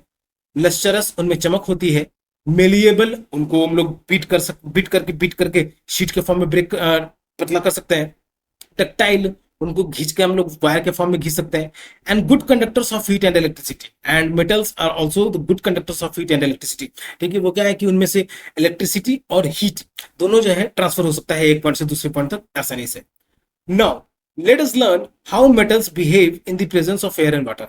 तो अब हम लोग जानेंगे कि हवा और पानी के समय पानी की उपस्थिति में, ठीक है, उनके प्रेजेंस में, मतलब कि वैसी जगह पे जहां पे एयर भी है और वाटर भी है, तो वैसे जगह पे मेटल्स का बिहेवियर कैसा होता है। ठीक है, अभी तक हम लोगों ने 5 प्रॉपर्टीज के बारे में जाना जो कि डिफरेंट डिफरेंट प्रॉपर्टीज हैं मेटल्स के रिगार्डिंग में, malleability, ductility, sonority, conduction of heat and conduction of electricity. Alright, so these are the 5 properties and even they are lustrous. metals के आपके lustrous होते हैं, उनमें अपना चमक भी होता है। तो यहाँ पे इस वाले पॉइंट में सोनोरिटी नहीं मेंशन है, तो ये भी आपको ध्यान रखना है। सोनोरिटी भी उसमें एक प्रॉपर्टी है जो कि मेटल्स शो करती हैं। तो ये थी मेटल्स की प्रॉपर्टी में। अब हम लोग जानेंगे यही जो मेटल्स हैं जितने सारी प्रॉपर्टीज बियर कर रहे हैं अपने साथ, तो ये एयर में और वाटर में कैसे कैसे चीज शो करते हैं, इनका बिहेवियर कैसा होता है। अरे बच्चों, तो अब यहाँ पे नया टॉपिक स्टार्ट करने जा रहे हैं और वीडियो आई थिंक मिड तक आ चुका है, मिड से ज्यादा ही हो चुका होगा। ठीक है, तो अगर यहाँ पे वीडियो में यहाँ तक बने हुए हो तो वीडियो को लाइक शेयर सब्सक्राइब जरूर करना अगर चैनल पे भी नए हो तो, और अगर अपने दोस्तों के साथ भी शेयर कर सको इससे तो ज्यादा बेहतर है। और यहाँ तक बने हुए हो तो समझ में भी आ रहा होगा और आगे के पॉइंट्स भी इस तरीके से समझाने का कोशिश किया जाएगा कि आप अच्छे से समझ सको, आसान से आसान भाषा में इसको समझ सको। ऑलराइट, और ज्यादा से ज्यादा शेयर करो ताकि मैं आप तक और अच्छे फॉर्म में, ठीक है, और अच्छे इंटरेक्टिव फॉर्म में आप तक कंटेंट को ला सकूं। आपके पढ़ाई को चाहे आप हायर क्लासेस में ही क्यों ना चल जाए, तो उनको भी मैं और इंटरेक्टिव फॉर्म में आप तक पढ़ाई के लिए आसान से आसान बना सकूं, आपके लिए पढ़ाई को है और आसान बना सकूं। ऑलराइट, तो अब जो टॉपिक हम लोग पढ़ने जा रहे हैं वो है effect of air and water on metals. ठीक है, एयर और वाटर का असर मेटल्स पे। जैसे सबसे पहले आयरन। ठीक है, अब मेटल्स अलग अलग तरीके के हो गए, आयरन हो गया, एल्यूमिनियम हो गया, कॉपर हो गया, गोल्ड हो गया, सिल्वर हो गया, फिर सोडियम हो गया, पोटाशियम हो गया। ये बहुत तरीके के मेटल्स हैं। तो अभी यहाँ पे हम लोग जिस मेटल्स के बारे में पढ़ेंगे स्पेशली अबाउट आयरन। ठीक है, जो लोहा जिसकी मदद से स्पेड बनाया जा रहा है, खुरपी बनाया जा रहा है, बर्तन बनाए जा रहे हैं, मेटल स्टील्स बनाए जा रहे हैं, तो वो मेटल के बारे में। You would have often noticed that iron objects develop brown deposits when left in the open for few days. और तो बच्चों तुम लोगों ने देखा होगा कि लोहा का चीज अगर कुछ समय तक बाहर पड़ा रहता है तो उसके ऊपर भूरे रंग का धब्बा पड़ने लग जाता है। ठीक है, ब्राउन ब्राउन पैचेस उसमें पड़ जाता है। जैसे स्क्रू ड्राइवर को देखोगे, अगर तुम उसको बालकनी पे रख करके भूल गए 1 महीना 2 महीना के लिए, ठीक है, ऐसी जगह पे कहीं रख कर भूल गए, तो उसपे क्या होगा, वो उसके जो स्क्रू ड्राइवर का जो कसने वाला पार्ट है, मेटल वाला पार्ट है, उस पर ब्राउन पैचेस पड़ जाएंगे। In which conditions wood and iron object develop brown deposits. ठीक है, तो किस कंडीशन में जो आयरन ऑब्जेक्ट है वो ब्राउन डिपोजिट्स बना लेता है अपने ऊपर में। When it comes into contact with dry air only, क्या वो सिर्फ हवा के कांटेक्ट में आता है तब? When it comes in contact with water only, या फिर जब वो सिर्फ पानी के कांटेक्ट में आता है तब? और when it comes in contact with both air and water, okay, या फिर जब वो हवा और पानी दोनों के कांटेक्ट में आता है तब। ओके, तो अब यही हम लोग यहाँ पे जानेंगे एक एक्सपेरिमेंट की मदद से, एक्टिविटी 4.5, कि जो ब्राउन पैचेस पड़ जा रहे हैं मेटल्स के ऊपर में, तो वो क्यों पड़ रहा है, कब पड़ रहा है और कैसे पड़ रहा है। ठीक है, तो latest experiment. Be careful while handling iron nails, और specially about in the presence of iron and water. Alright, so these brown deposits occur in the presence of iron on water और without the presence of iron on water, ये हम लोग जानेंगे इस experiment में। और अब ये आयरन लोहे का कील है तो इसको संभाल करके रखना रहेगा, अपने हाथ में भी संभाल करके पढ़ना, अपने आप को चोट नहीं पहुंचा लेना। Take a few shining iron nails, कुछ चमकदार वाले आयरन नेल्स लेने हैं। ठीक है, ऐसा नहीं कि वो पहले से उस पर ब्राउन डिपॉजिट जमा हुआ हो। ठीक है, चमकने वाले जो होते हैं उस तरीके के आयरन नेल्स लेने हैं। If you are using old iron nails, make sure to remove brown deposits from their surface by scrubbing them. Okay, अगर पुराने कील को भी इस्तेमाल कर रहे हो तो उसके ऊपर पहले से जो ब्राउन डिपॉजिट जमा हुआ है उसको स्क्रब करके, ठीक है, सैंड पेपर स्क्रब करके with the help of a small piece of sandpaper. ठीक है, एक सैंड पेपर के छोटे छोटे टुकड़े को मदद से उसको स्क्रब करके हटा सकते हो। Take 3 clean dry glass bottles और test tubes with tight fitting caps और stoppers.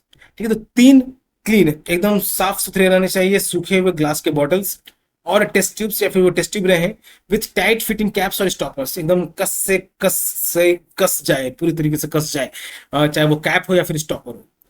Label them A, B and C, और उसको A, B और C लेबल कर देना है। Take 3 iron nails and tie each iron nail with a thread. ये 3 iron nail लेना है और उसको फिर हर आयरन नेल को धागे से बांध लेना है। Place 1 iron nail and some silica gel in the glass bottle ए।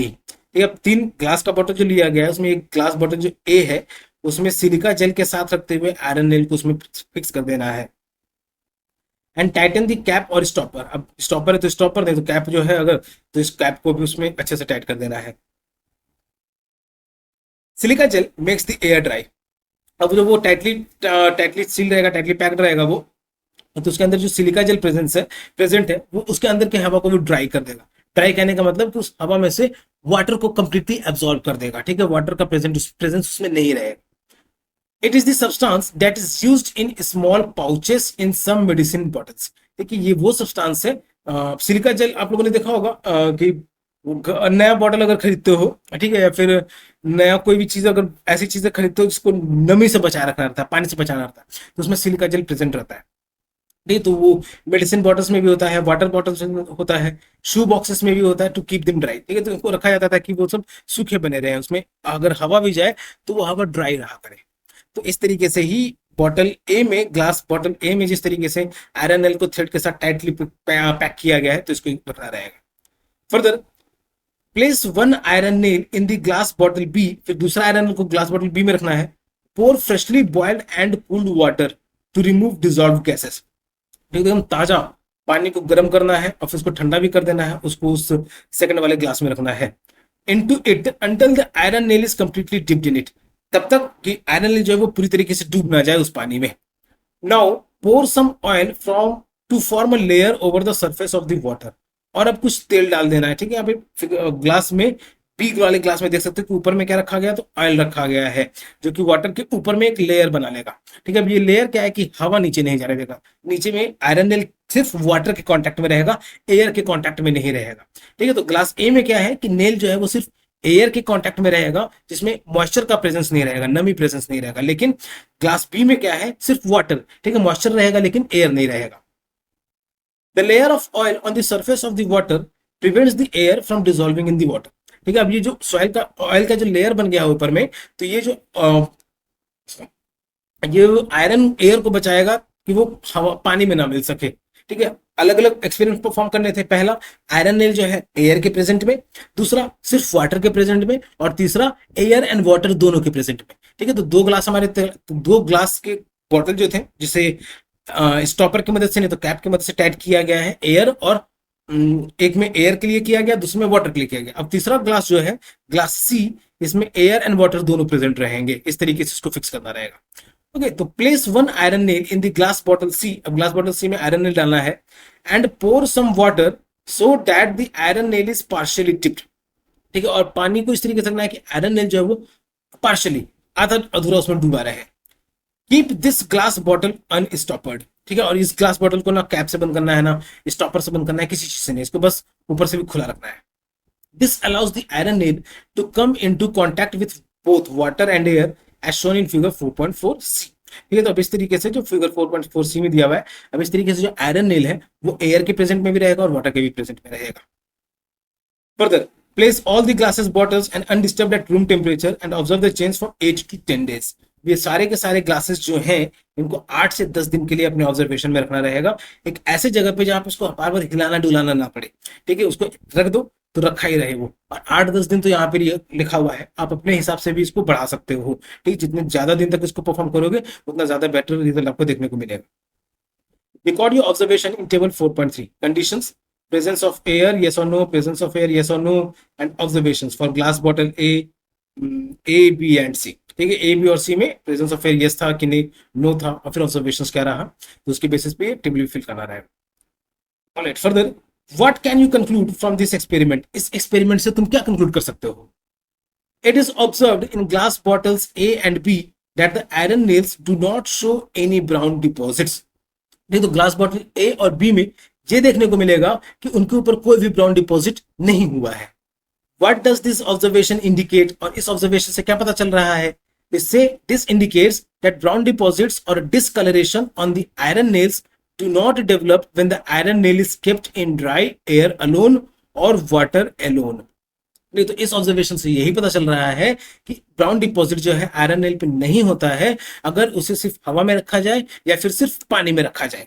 ठीक है, अब सिर्फ हवा और सिर्फ पानी कहने का मतलब कि अगर नदी में कोई लोहा का टुकड़ा गिर गया, ठीक है, नदी में, तो नदी में लोहा का टुकड़ा अगर गिर जाएगा तो उसके ऊपर डिपॉजिट हो सकता है ब्राउन डिपॉजिट। क्यों? क्योंकि ऊपर में उसमें ऑयल, जैसे इसमें हम लोगों ने ऑयल, वाटर के ऊपर में ऑयल डाल करके कैप भी बंद कर दिया गया था, ठीक है, ताकि एयर के कांटेक्ट में ना आ सके। तो पॉन्ड हो गया, लेक हो गया, उसमें तो लगातार ऑक्सीजन की भी सप्लाई हो रही है, एयर की भी सप्लाई हो रही है, bottom of the to the bottom of the pond और लेक। तो ज्यादा गहरा नहीं है अगर तो उसके बॉटम तक भी एयर जा रही है, तो इसलिए उस पर डिपॉजिट हो सकती है। ठीक है, नहीं तो ऑर्गेनिक सब्सटेंस ग्रो करेंगे तो उसके वजह से उस पर डिपॉजिट हो सकती है। लेकिन पहले बॉटल में क्या था, सिलिका जेल इस्तेमाल किया गया था जो कि एयर को कंप्लीटली ड्राई कर दिया था। दूसरे बॉटल में क्या था कि वाटर के ऊपर में ऑयल का डिपॉजिट कर दिया गया था ताकि एयर उससे वाटर के साथ मिक्स ना हो सके। तो इन दोनों केसेस में आयरन नेल्स जो थे इनमें ब्राउन डिपॉजिट शो नहीं हुआ। लेकिन हाउएवर इन ग्लास बॉटल सी, वही ग्लास बॉटल सी जो था जिसको खुला भी रखा गया था, आयरन नेल को पानी में भी रखा गया था थोड़ा सा, और थोड़ा सा एयर के कांटेक्ट में भी रखा गया था। The iron nail shows the presence of brown deposits, तो आयरन नेल जो थे वो ब्राउन डिपॉजिट्स पे दिख रहे थे। This indicates that the presence of both water and air is essential for these deposits. तो ये जो है इससे पता चलता है कि जो वाटर और एयर का प्रेजेंस है तो ये दोनों बहुत जरूरी है ब्राउन डिपॉजिट को डेवलप करने के लिए। दस, moist air is responsible for the development of brown deposits, तो इसीलिए मॉइस्ट एयर जो है वो रिस्पॉन्सिबल है ब्राउन डिपॉजिट्स की डेवलपमेंट के लिए। मॉइस्ट एयर कहने का मतलब कि the air which contains moisture in it also. Brown deposits on objects made of iron, तो आयरन के ऑब्जेक्ट्स पे ब्राउन डिपॉजिट्स बन सके तो उसके लिए मॉइस्ट एयर होना जरूरी है। तो जरूरी नहीं है कि ऐसा आप करो ही करो, ठीक है, क्योंकि ये जो मॉइस्ट ब्राउन डिपॉजिट बन जा रहा है ये आयरन की क्वालिटी को भी कम करते जाता है। This brown deposit is called rust. और अभी एक टर्म आ जाएगा यहाँ पे जिसे अब तक हम लोग सिर्फ ब्राउन डिपॉजिट कह रहे थे, जो भूरे रंग का धब्बा बन जा रहा था, तो इसे कहा जाता है रस्ट। ठीक है, इंग्लिश में कहा जाए तो रस्ट, और हिंदी में जिसे हम लोग कहते हैं जंग लगना, ठीक है, तो rust. The process of formation of rust on objects made of iron is called rusting. और ये प्रोसेस, रस्ट का फॉर्मेशन ऑब्जेक्ट्स पे जो कि आयरन के बने हुए हैं, तो इस प्रोसेस को कहा जाता है rusting. Further, many other metals also exhibit deep discoloration when kept open in the atmosphere। बहुत सारे ऐसे मेटल्स जो हैं जो कि जिसमें डिस्कलरेशन प्रॉपर्टी होती है, डिस्कलरेशन मतलब कि रंग झड़ने वाला प्रॉपर्टी होती है, when kept open in the atmosphere, जो कि अगर एटमॉस्फेयर में भी रखा जाता है तो उसमें उनमें भी जंग लग जाता है, मतलब ब्राउन डिपॉजिट हो जाते हैं, नहीं तो ग्रीनिश हो जाते हैं, तो इस तरीके के। Have you notice the formation of a green coating on the surface of copper objects और a black coating on the surface of silver objects. ठीक है, तो अब ये क्या कहेंगे कि यहाँ पे जो बात किया गया कॉपर ऑब्जेक्ट्स का और सिल्वर ऑब्जेक्ट्स का, ठीक है, तो कॉपर ऑब्जेक्ट्स पे जो है ग्रीन कोटिंग होता है हरा रंग का, जैसे ब्राउन कोटिंग हो जा रहा है मेटल आयरन नेल्स पे, तो उसी तरीके से कॉपर के जो ऑब्जेक्ट्स हैं इरोजन होगा, उसका भी लेयर हटेगा ही हटेगा, ठीक है, तो वो उसको क्वालिटी खराब कर रहा है। लेकिन कॉपर पे जो है ग्रीन कलर का कोटिंग होता है, एंड और वही सिल्वर पे जो है ब्लैक कलर का कोटिंग हो जाता है। So this is the discolouration of the metals in the when they are kept in open in the atmosphere। ठीक है, जब मेटल्स को इस अलग अलग मेटल्स को जब ओपन एटमोस्फेयर में रखा जाएगा तो उन पे क्या क्या कलर का चेंजेस होगा, उनका ओरिजिनल कलर जो है वो उड़ जाएगा। ठीक है, कॉपर क्या है, शाइनी होता है, शाइनी रेड होता है, मरून को तो उस तरीके का होता है, लेकिन वो ग्रीन हो जाएगा। वही सिल्वर क्या होता है, वो व्हाइटिश होता है, शाइनी व्हाइट होता है, तो वो भी क्या हो जाएगा, तो ब्लैक हो जाएगा। Gradual deterioration of metal surfaces caused by air, water और other substances is known as corrosion. ठीक है, तो डिटेरियोरेशन ये टर्म जो है बच्चों, इसका मतलब हो गया हटना, ठीक है, सतह हटना उसका। तो ये इस तरीके से हटने का, मेटल सरफेस का हटना जो है, चाहे वो एयर से हो, वाटर से हो या फिर किसी और सब्सटेंसेस की मदद से हो, तो इसे कहा जाता है कोरोजन। ठीक है, रस्टिंग। अब रस्टिंग को, इस एक्सपेरिमेंट को परफॉर्म करने से पहले ही बताया गया था कि अगर पहले से ही ब्राउन डिपॉजिट वाला नेल है तुम्हारे पास तो उसको सैंड पेपर की मदद से उसको साफ कर लेना है। ठीक है, तो साफ किए मतलब कि उसके उस ब्राउन डिपॉजिट को हटाए, तो ब्राउन डिपॉजिट के साथ साथ में उस आयरन मेटल के भी कुछ पार्ट जो है वो हट गए हैं। ठीक है, वो आयरन मेटल ही था जो कि ब्राउन कलर का फॉर्म कर चुका था, तो वो आयरन मेटल का हट चुका, तो ये हो गया कोरोजन। डिटेरियोरेशन मतलब कि हटना, मेटल सरफेस का हटना। अब वो चाहे वो खराब हो, ठीक, हटना या फिर खराब होना, चाहे वो एयर की मदद से हो, वाटर की मदद से, या फिर किसी भी सब्सटेंस की मदद से। Do you know that rusting of iron is a serious problem in our country. ठीक है, अब अपने देश में स्टार्टिंग के चैप्टर के स्टार्टिंग में बताया गया था कि अपने देश में आयरन का जो डेवलपमेंट रहा है, यूज रहा है, इवोल्यूशन रहा है, वो कैसे इंपॉर्टेंट रोल प्ले किया है अपने देश में, अपने देश के विकास में भी। तो वहीं जो इसका रस्टिंग है एक बहुत ही बड़ा प्रॉब्लम है अपने कंट्री में। Every year an enormous amount of money is spent to replace और repair iron structures damaged due to rusting. ठीक है, तो हर साल बहुत सारे पैसे खर्च किए जाते हैं रिप्लेस करने के लिए और रिपेयर करने के लिए उन आयरन स्ट्रक्चर्स को जिसपे रस्टिंग लग चुका है उस सही करने के लिए, चाहे उसको रिप्लेस करना पड़े या फिर रिपेयर करना पड़े। Further, the rusting of iron can be prevented by several methods such as painting, oiling, greasing, and applying a protective layer of zinc metal on iron galvanization। ठीक, तो ये आयरन का जो रस्टिंग है उसे बहुत सारे मेथड से जो है बचाया जा सकता है, जैसे वो पेंटिंग से हो गया, ऑयलिंग से हो गया, या ग्रीजिंग करके हो गया, या फिर एक प्रोटेक्टिव लेयर अप्लाई करके, चाहे वो जिंक मेटल का, ठीक है, लोहे के ऊपर, जिससे हम लोग गैल्वेनाइजेशन प्रोसेस कहते हैं। ये सब हायर क्लास में पढ़ना रहेगा कि आयरन के ऊपर में जिंक मेटल का जो लेयर चढ़ाया जाता है उसको किस मेथड से किया जाता है, तो किस प्रोसेस से किया जाता है, तो गैल्वेनाइजेशन प्रोसेस की मदद से। ठीक है, फिर आयरन मेटल के ऊपर में पेंट करके, ऑयल का लेयर चढ़ा करके, ताकि एयर के कांटेक्ट में ना आए, तो इस सब की मदद से आयरन को जो है रस्टिंग से बचाया जा सकता है। We will learn about this in higher grades, तो इन सब के बारे में हम लोग ऊपर क्लास में और अच्छे तरीके से जानेंगे। ऑलराइट, तो यहाँ पे एक फैसिनेटिंग फैक्ट्स है, एक इंटरेस्टिंग फैक्ट दिया है यहाँ पे कि the wonder of ancient Indian metallurgy. देखिए, तो मेटलर्जी की स्टडी ऑफ मेटल्स जो है, तो उसके रिगार्डिंग में एक अपने पौराणिक भारतीय से लेकर के फैसिनेटिंग फैक्ट है, आश्चर्यजनक बात है कि the iron pillar of Delhi was made in the time of Chandragupta to more than 1600 years ago. तो दिल्ली में जो आयरन पिलर है, अगर तुम लोग कुतुब मीनार के पास गए होगे तो वहां पे देखोगे आयरन पिलर, तो दिल्ली में जो आयरन पिलर है, तो जो कि चंद्रगुप्त टू के समय बना था, जो कि 1600 साल पहले है, आज से 1600 साल पहले का बात है ये। ठीक है, 1600 साल पहले यानी अभी 2025 चल रहा है, 2025, तो 1600 साल पहले यानी 425 एडी में, ओके, या फिर ये कह लो सीई में। It is about 8 metres high and weighs more than 6000 kilograms. ये 8 मीटर ऊंचा है और 6000 किलोग्राम वजन है लगभग इसका। What is interesting about this iron pillar is that despite all these years of facing winds. ठीक है, तो सबसे इंटरेस्टिंग बात क्या है इस आयरन पिलर का कि इतने साल से ये हर तरीके की परेशानी झेलते हुए, चाहे वो हवा हो, बरसात हो, एंड इंटेंस वेदर, एक खराब से खराब मौसम में भी ये खड़ा रहा है। इट हैज बेयरली एनी डस्ट, मुश्किल से ही इसके ऊपर जंग लगा होगा। तो ये चौंकने वाली बात है, जहां पे अभी हम लोगों ने एक एक्सपेरिमेंट परफॉर्म किया, 8 से 10 दिन के अंदर में ही आयरन नील के ऊपर में रस्टिंग फॉर्मेशन हो गया। ओके, तो वहीं पे ये जो आयरन पिलर खड़ा है आज से 1600 साल पहले जो बनाया गया था चंद्रगुप्त टू के समय में, तो इस पे अभी तक बेयरली मुश्किल से इसके ऊपर रस्टिंग हुआ है। In other words, it has been made in a way that it resist rusting. और दूसरे शब्दों में कहें तो ये आयरन पिलर इस तरीके से बनाया गया है कि इस पे जंग लगे ही नहीं। This tells us about the skills that were developed in metal technology in India। और इससे हमें पता चलता है उस कारीगरी के बारे में, ठीक है, उस स्किल्स के बारे में जो कि भारत देश में विकसित हो चुका था। ठीक है, भारत देश में कहने का मतलब कि अपने ही देश में ये आयरन पिलर है, तो उसी समय में ही, यानी आज से 1600 साल पहले ही, या हो सकता है उससे पहले, उससे भी पहले भी इस तरीके के मेटल्स का इस्तेमाल में डेवलप किया जा चुका था अपने देश में। ये तो 1600 साल पहले का एक एग्जांपल दिया हुआ है आयरन पिलर दिल्ली का। उससे पहले का रहा होगा तो वो साइंटिस्ट लोगों ने फाइंड आउट किया होगा तो किया होगा। फर्दर, अभी हम लोगों ने क्या जाना कि effect of air and water on metal, that is on iron. ठीक है, effect of, so we are learning about effects of different conditions.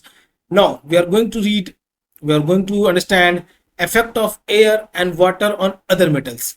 ठीक है, अभी हम लोगों ने क्या जाना सिर्फ आयरन के रिगार्डिंग में, पर्टिकुलरली अबाउट आयरन, लोहा जिसको हम लोग कहते हैं। ठीक है, अब दूसरे मेटल्स के ऊपर रिगार्डिंग में जानेंगे कि इफेक्ट ऑफ एयर मतलब हवा और पानी का असर क्या होता है दूसरे मेटल्स पे। सो लेट अस इन्वेस्टिगेट, इसको भी इन्वेस्टिगेट करते हैं हम लोग, डेमोन्स्ट्रेशन एक्टिविटी। द टीचर में डेमोन्स्ट्रेट दिस एक्टिविटी, और यहाँ पे इंपॉर्टेंट बात ध्यान रखना है कि एक्सपेरिमेंट टीचर के द्वारा किया जाए। तो मैं अगर आप लोगों को अच्छे तरीके से समझा पा रहा हूँ, वीडियो में यहाँ तक बने हुए हो, वीडियो थोड़ा लेंदी हो गया है और थोड़ा लेंदी रहेगा भी ये। ठीक है, तो एक वीडियो में ही पूरा चैप्टर खत्म करने का कोशिश किया जाएगा जेके ऑनलाइन क्लासेस पे। ठीक, क्यों? ताकि आप भी लगातार बैठे रह सको पढ़ने के लिए भी, और आपको बार बार स्क्रीन को टच ना करना पड़े, एक बार टच करो और एक ही बार में पूरा वीडियो फिनिश हो जाए। ऑलराइट, तो ये एक्सपेरिमेंट जो है कि एयर और वाटर का इफेक्ट जो है अदर मेटल्स पे, तो ये एक्सपेरिमेंट जो है टीचर की प्रेजेंस में होना चाहिए। It is advisable for students to wear protective eye glasses and keep safe distance. ठीक है, तो it is also advisable for the institution to provide protective eyeglasses, and they should be at safe distance, but it should be advisable for the institution. ये institution को भी advise किया जाता है कि वो students को eye glasses, protective eye glasses provide करने की कोशिश करें। ऐसा नहीं कि उनके पैसे से ही खरीदवा करके उनको ही पहना है फिर, ठीक है, एक दिन के लिए। This care should be taken, ये ध्यान रखना चाहिए। और अब एक्सपेरिमेंट क्या है यहाँ पे, take a magnesium ribbon about 3-4 centimetre long. मेरे इस स्टेटमेंट की वजह से कितने स्कूल मेरे दुश्मन भी हो सकते हैं बच्चों, तो मैं यहाँ पे बहुत लोगों से दुश्मनी मोल ले रहा हूँ, तो होप कि ऐसा ना हो। स्कूल वालों, मैं आपसे कोई एंटी नहीं हूँ, ठीक है। आप अपने बच्चों को अगर ऐसी चीजें प्रोवाइड कर रहे हो बजटली, ठीक है, ऐसा नहीं कि अगर प्रोवाइड भी कर रहे हो तो उनसे भी पैसा ले रहे हो या फिर ज्यादा पैसा ले रहे हो। हो सकता है कि मार्केट से आधे दाम में, एक चौथाई दाम में उनको दे दो, लेकिन फ्रेंडली रहो, ठीक है, कि बच्चों या फिर उनके फैमिली को बर्डन ना है। तो अब एक्सपेरिमेंट क्या है यहाँ पे, take a magnesium ribbon about 3-4 centimetre long, ठीक है, एक मैग्नीशियम का रिबन लेना है। मैग्नीशियम क्या मेटल है, ठीक है, 3 से 4 सेंटीमीटर लंबा। Clean it by rubbing it with a piece of sandpaper, उसको साफ कर लेना रहेगा एक सैंड पेपर की मदद से। Hold it with a pair of tongs, tongs मतलब कि चिमटा, ठीक है, तो उसको एक पकड़ लेना है चिमटे की मदद से। Ignite the other and using a spirit lamp और कैंडल, और दूसरे कोना को जलाना रहेगा स्पिरिट लैंप या फिर कैंडल की मदद से। Let the magnesium ribbon burn, ठीक है, तो मैग्नीशियम रिबन को जलने भी देना रहेगा। What do you observe, you must have observe that magnesium ribbon Burns with a dazzling white flame, ठीक है, तो जैसे दिवाली में छुरछुरी जलाते हो ना, तो उस तरीके से ही मैग्नीशियम रिबन भी जो है, लेकिन ये छुरछुराते हुए नहीं जलेगा, ये जलेगा लेकिन जैसे कागज जलता है, अगर कागज का पतला स्ट्रिप लेकर के उस तरीके से जलाओगे तो इस तरीके से मैग्नीशियम रिबन भी जलते चलेगा, कागज की तरह एक लड़ी बनते चल जाएगी। अगर लेकिन टेस्ट नहीं, चमकदार रहेगा। कागज में जो येलो ब्लूइश रेडिश इस तरीके नहीं, ये व्हाइट फ्लेम रहेगा और चमकदार, इसलिए यहाँ पे प्रोटेक्टिव आई ग्लासेस इस्तेमाल करने के लिए कहा गया है बच्चों। ओके, तो इसका भी ध्यान रखना है यहाँ पे। And changes into white powder, और ये जलते हुए एक व्हाइट पाउडर का भी फॉर्म ले लेगा। Collect it on watch glass, ये तो ये एक्सपेरिमेंटल लैब में पाया जाता है वॉच ग्लास, तो वो आपको टीचर प्रोवाइड करा देंगे। उसके उस ऐश को, उस व्हाइट पाउडर को वॉच ग्लास में कलेक्ट कर लेना रहेगा।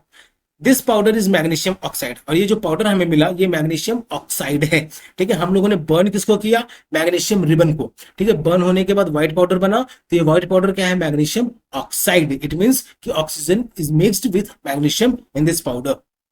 It is formed due to the reaction between magnesium and oxygen present in the air. तो ये मैग्नीशियम ऑक्साइड पाउडर बना मैग्नीशियम और ऑक्सीजन की मिक्सर होने से, जो कि हवा में पाया जाता है। Add a few drops of warm water to this white powder, ठीक है, तो गर्म पानी इस व्हाइट पाउडर पे डालना रहेगा। स्टर इट, इसको मिला लेना रहेगा, stir it well and check its nature, और उसके नेचर को भी ध्यान से देना रहेगा। Recall the chapter exploring substances acidic, basic and neutral, ठीक है। अब इस चैप्टर को ध्यान रखना है, एसिडिक, बेसिक एंड न्यूट्रल, जो दूसरा चैप्टर था हमारा, ठीक है, तो इसको भी ध्यान रखते हुए कि क्या है ये, find out whether the solution of magnesium oxide is acidic, basic और न्यूट्रल इन नेचर। ये पता करना रहेगा कि जो मैग्नीशियम ऑक्साइड का सॉल्यूशन जो मिला हमें, ये एसिडिक नेचर का है, बेसिक नेचर का, या फिर न्यूट्रल नेचर का है। तो वो कैसे पता करेंगे हम लोग, लिटमस पेपर की मदद से। Okay, you can use any acid base indicator as a for testing it. You can use any acid base indicator, but the most convenient way of finding is the litmus paper. ठीक है, तो what effects does this solution have on blue and red litmus papers? ठीक है, तो blue litmus paper में no change, और वहीं red litmus paper जो है it changes to blue. What does it show? You would observe that it changes the color of red litmus paper to blue. Hence it is basic in nature. ठीक है, तो जो red litmus paper जो है वो blue color में change हो गया, इसका मतलब कि जो मैग्नीशियम ऑक्साइड का सॉल्यूशन, ठीक है, गर्म पानी डाला गया था, तो सॉल्यूशन कहेंगे, अब सिर्फ पाउडर नहीं रहा वो, तो जो सॉल्यूशन है वो बेसिक नेचर का है। Generally oxides of metals are basic in nature, ठीक है, तो आमतौर पे मेटल्स के जो ऑक्साइड्स होते हैं वो बेसिक नेचर के होते हैं।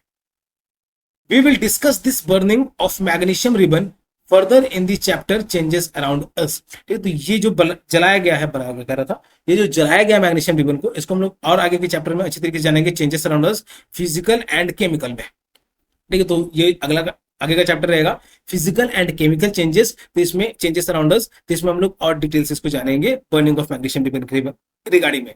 अभी हम लोगों ने क्या जाना कि मैग्नीशियम को जब एयर के प्रेजेंस में बर्न किया गया तो वो व्हाइट पाउडर फॉर्म हुआ, और उससे पहले भी जो बर्न हुआ था तो डैजलिंग व्हाइट फिल्म, चमकता हुआ सफेद रंग का चमकदार रोशनी निकला उसमें से। और जो व्हाइट पाउडर को जब वाटर से मिक्स किया गया तो वो वाटर मेटल हाइड्रोक्साइड बना है, ठीक है, मेटल का ऑक्साइड था ही पहले से, मैग्नीशियम ऑक्साइड था ही, लेकिन उसमें जब पानी डाला गया तो हाइड्रोक्साइड भी बनाया वो, जो कि बेसिक नेचर का था। Further do you know that sodium is a metal which is stored in kerosene? Okay, तो अब यहाँ पे फैक्ट बात है कि फैक्ट वाली बात है कि सोडियम वो मेटल है जिसको केरोसिन में स्टोर करके रखा जाता है, because it reacts vigorously with oxygen and water. ठीक है, इसलिए क्योंकि सोडियम जो है बहुत ही आसानी से और तेजी के साथ रिएक्ट करता है, ऑक्सीजन के साथ भी और वाटर के साथ भी। A lot of heat is generated in the reaction. ठीक है, तो और बहुत ही ज्यादा गर्मी भी निकलती है इस रिएक्शन में। सोडियम अगर मॉइस्चर वाले जगह पे रहेगा तो वो ब्लास्ट भी कर सकता है, ठीक है, नुकसान भी पहुंचा सकता है। तो बच्चों, आप लोगों से ये रिक्वेस्ट है, सजेशन है, कॉशन है, वार्निंग है, डेंजर सन के साथ वार्निंग है, ठीक है, कि आप लोग अगर इस तरीके का मेटल्स आपके पास मिलता है, सिर्फ अगर वो पैक्ड है तो उसे पैक ही रहने दें, उसे ओपन एटमॉस्फेयर में लाने की कोशिश ना करें, ओके, क्योंकि बहुत ही डेंजर होता है। Storing sodium in kerosene prevents its exposure to moisture and air. वो केरोसिन में रहने की वजह से क्या है कि वो मॉइस्चर और एयर दोनों से बचा हुआ रहता है। Can you predict the nature of its oxide? तो क्या तुम सोडियम के ऑक्साइड के नेचर को प्रेडिक्ट कर सकते हो? Obviously based upon the magnesium, जैसे मैग्नीशियम मेटल था, उसका ऑक्साइड बेसिक नेचर का था, तो सोडियम भी एक मेटल है, उसका भी ऑक्साइड जो है वो भी बेसिक नेचर का रहेगा। ठीक है, तो ये पढ़ रहे हो इसको समझते हुए चलना रहेगा इस तरीके से। जैसे मेटल्स के ऑक्साइड जो हैं वो बेसिक नेचर के होते हैं, ये क्लियरली यहाँ पे भी लिखा होता है। ठीक है, generally oxides of metals are basic in nature, ये सब जीके के पॉइंट से भी आता है। ठीक है, और ये पहले भी मैं पिछले चैप्टर में भी, मतलब पिछले के पिछले acid bases and salt chapter में, acid bases and neutral chapter में बता चुका था कि ब्लू लिटमस अगर रेड होता है तो वो एसिडिक प्रॉपर्टी, एसिडिक नेचर का है। रेड लिटमस अगर ब्लू होता है तो बेसिक नेचर का है, और कोई कलर चेंज होता है तो वो न्यूट्रल नेचर का है। तो ये सब चीज पढ़ना था, और ये सब जीके के पर्पज से भी आता है। ठीक है, तो मेटल्स का ऑक्साइड जो है वो क्या रहेगा, मोस्टली जनरली बेसिक नेचर का रहेगा। Let us now discuss some substances that do not behave like metals. ये तो अब हम लोग कुछ सब्सटेंसेस के बारे में जानेंगे जो मेटल्स की तरह बिहेव नहीं करते हैं। ठीक है, तो मेटल्स की तरह बिहेव नहीं करना मतलब कि उसमें अभी तक हम लोगों ने जो पढ़ा वो सारा का सारा चीज, जैसे उसमें मेलेबिलिटी प्रॉपर्टी नहीं रहेगा, डक्टिलिटी प्रॉपर्टी नहीं रहेगा, सोनोरिटी नहीं रहेगा, लस्टर नहीं रहेगा, कंडक्शन ऑफ हीट नहीं हो सकता है, कंडक्टर ऑफ इलेक्ट्रिसिटी नहीं हो सकता है, उसका ऑक्साइड अगर प्रिपेयर होगा तो वो बेसिक नेचर का नहीं रहेगा। तो इस तरीके की चीजें जो कि मेटल्स की तरह बिहेव नहीं करते हैं। हमारा अगला पॉइंट है substances that behave differently from metals in air and water. ठीक है, वो सब्सटेंसेस जो कि मेटल्स से बहुत ही अलग तरीके से बिहेव करते हैं, एयर में भी और वाटर में भी। So it is activity 4.7, let us experiment demonstration activity. ये तो हम लोग एक्सपेरिमेंट करेंगे और it is on the basis of demonstration. The teacher में डेमोन्स्ट्रेट दिस एक्टिविटी, टीचर जो है इस एक्टिविटी को डेमोन्स्ट्रेट करेगा। कॉशन ध्यान के रखना है इसमें, this activity must be performed in a fume hood और वेल वेंटिलेटेड एरिया। ठीक है, इस एक्टिविटी को जहां पे भी परफॉर्म किया जाएगा ऐसे जगह पे जहां पे वेल वेंटिलेटेड हो, हवा आना जाना हो सके बढ़िया से। ठीक है, और ऐसे जगह पे जहां पे गंध जो है वो बाहर फैल सके, ऐसा नहीं कि पैक रहे वो। Burning sulphur produces gases which can be harmful if inhaled. तो इस एक्टिविटी में हम लोग सल्फर को स्टार्टिंग में जैसे कहा जाता है लंप ऑफ सल्फर, ठीक, तो सल्फर को यहाँ पे बर्न किया जाएगा, उसको गलाया जाएगा, जलाया जाएगा, जिसमें से जो गैस निकलेगा तो वो हार्मफुल रहता है अगर हम लोग उसको इनहेल करेंगे। तो अब क्या है इस एक्सपेरिमेंट में, take a small amount of powdered sulphur in a deflagrating spoon. छोटा सा हल्का सा सल्फर लेना रहेगा एक डीफ्लेग्रेटिंग स्पून में। ठीक है, अब ये क्या होता है, तो it is a long handled metal spoon used in experiments to safely heat and burn substances. ये एक लंबा हैंडल वाला मेटल का स्पून होता है ताकि हम लोग एक्सपेरिमेंट्स परफॉर्म करने के लिए इसको इस्तेमाल किया जाता है, ताकि सेफली हीट कर सके, गर्म कर सके और बर्न कर सके सब्सटेंसेस को। If a deflagrating spoon is not available, अगर deflagrating spoon जो अवेलेबल नहीं है, you may take a metallic cap of any bottle। ठीक है, तो तुम फिर किसी भी बॉटल का एक मेटेलिक कैप जो है वो ले सकते हो। Wrap a metallic wire around it, उसके ऊपर लोहे का जो तार है वो अराउंड करो, and give it the shape as shown in figure 4.7b, और उसे 4.7b की तरह शेप में दे दो। ठीक है, यहाँ पे क्या है, यहाँ पे तो लिया गया है डिफ्लेग्रेटिंग स्पून, वहीं दूसरा वाले फिगर में क्या डिफ्लेग्रेटिंग स्पून बनाया गया है। Heat it on a flame, उसको फिर आग पे गर्म करना रहेगा। As soon as the sulphur starts burning, जैसे ही सल्फर जलना शुरू होगा, introduce the deflagrating spoon into a gas jar और ग्लास टम्बलर। ठीक है, तो यहाँ पे फिगर में बनाया हुआ है। ठीक है, सल्फर क्या होता है, पाउडर येलोइश कलर का होता है ये हल्का सा। तो जैसे ही वो जलना स्टार्ट हो जाएगा तो इसको एक गैस जार में या फिर ग्लास टम्बलर में, शीशा का जो बर्तन होता है, एक्सपेरिमेंट केमिस्ट्री लैब में अवेलेबल रहेंगे, ये सब के सब इजिली अवेलेबल रहेंगे, तो उसमें उसको बंद कर देना रहेगा, उसमें डाल देना रहेगा। कवर द गैस जार और glass tumbler with a lid to ensure that the gas produce does not escape. नहीं तो ये जो गैस टम्बलर है, ग्लास जार जो है, इसको बंद कर देना रहेगा ताकि उसके अंदर का जो गैस है वो बाहर ना निकले। ऑलराइट, जस्ट अ मोमेंट बच्चों।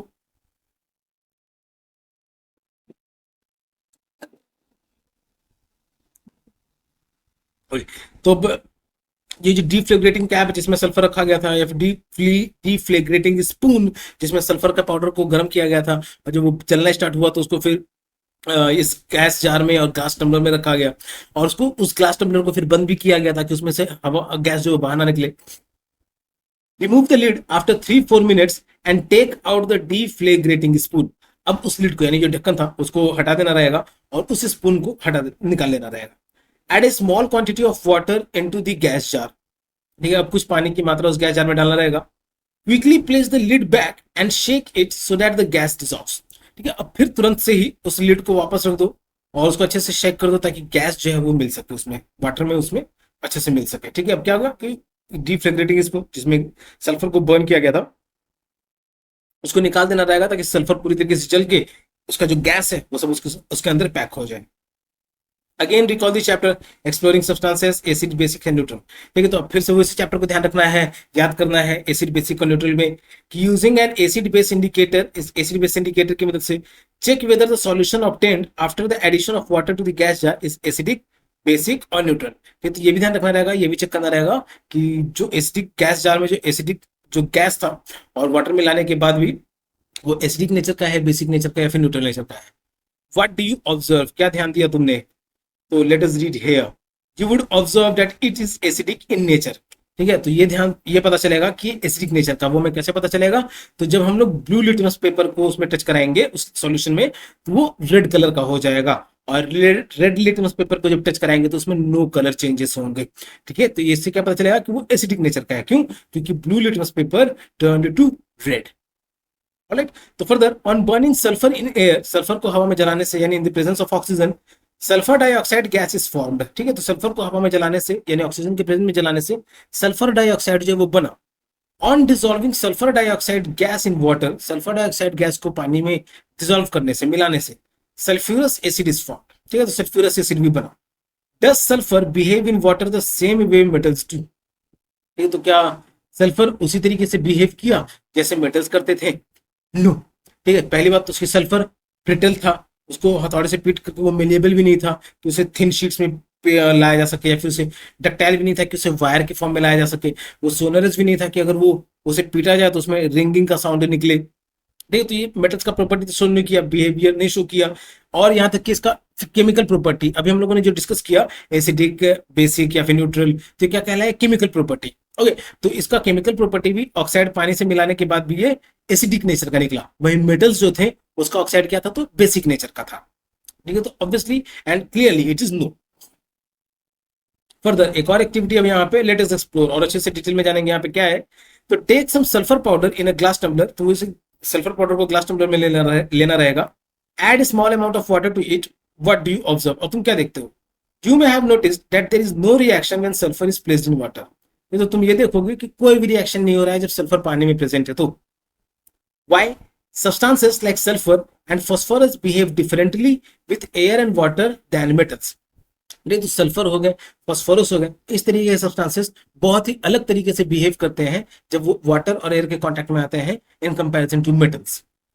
Phosphorus is stored in water, phosphorus को पानी में स्टोर किया जाता है। As it catches fire when exposed to atmospheric air. ठीक है, फॉस्फोरस को पानी में स्टोर करके रखा जाता है। क्यों? क्योंकि जैसे ही वो हवा के कांटेक्ट में आता है उसमें आग लग जाता है। These substances are usually soft and dull in appearance. और ये substances जो हैं ये soft होते हैं, बहुत ही चिकना होगा छूने में, चाहे पाउडर फॉर्म में या फिर सॉलिड फॉर्म में भी रहेगा तो उसका सरफेस बहुत ही सॉफ्ट रहेगा, लेकिन चमकदार नहीं होते हैं। ठीक है, डल नेचर के होते हैं, इनका अपीयरेंस जो डल नेचर का होता है। They are neither malleable not ductile, ये ना मेलिएबल है ना डक्टाइल है, मतलब कि इनको हम लोग थिन शीट्स में भी नहीं बीट कर सकते हैं। They can not B beaten into thin sheets, neither they can be drawn into wires, ना इनको तार के फॉर्म में खींचा जा सकता है। Are and they are not sonorous, ठीक है, और ये रिंगिंग साउंड भी नहीं प्रोड्यूस करते हैं।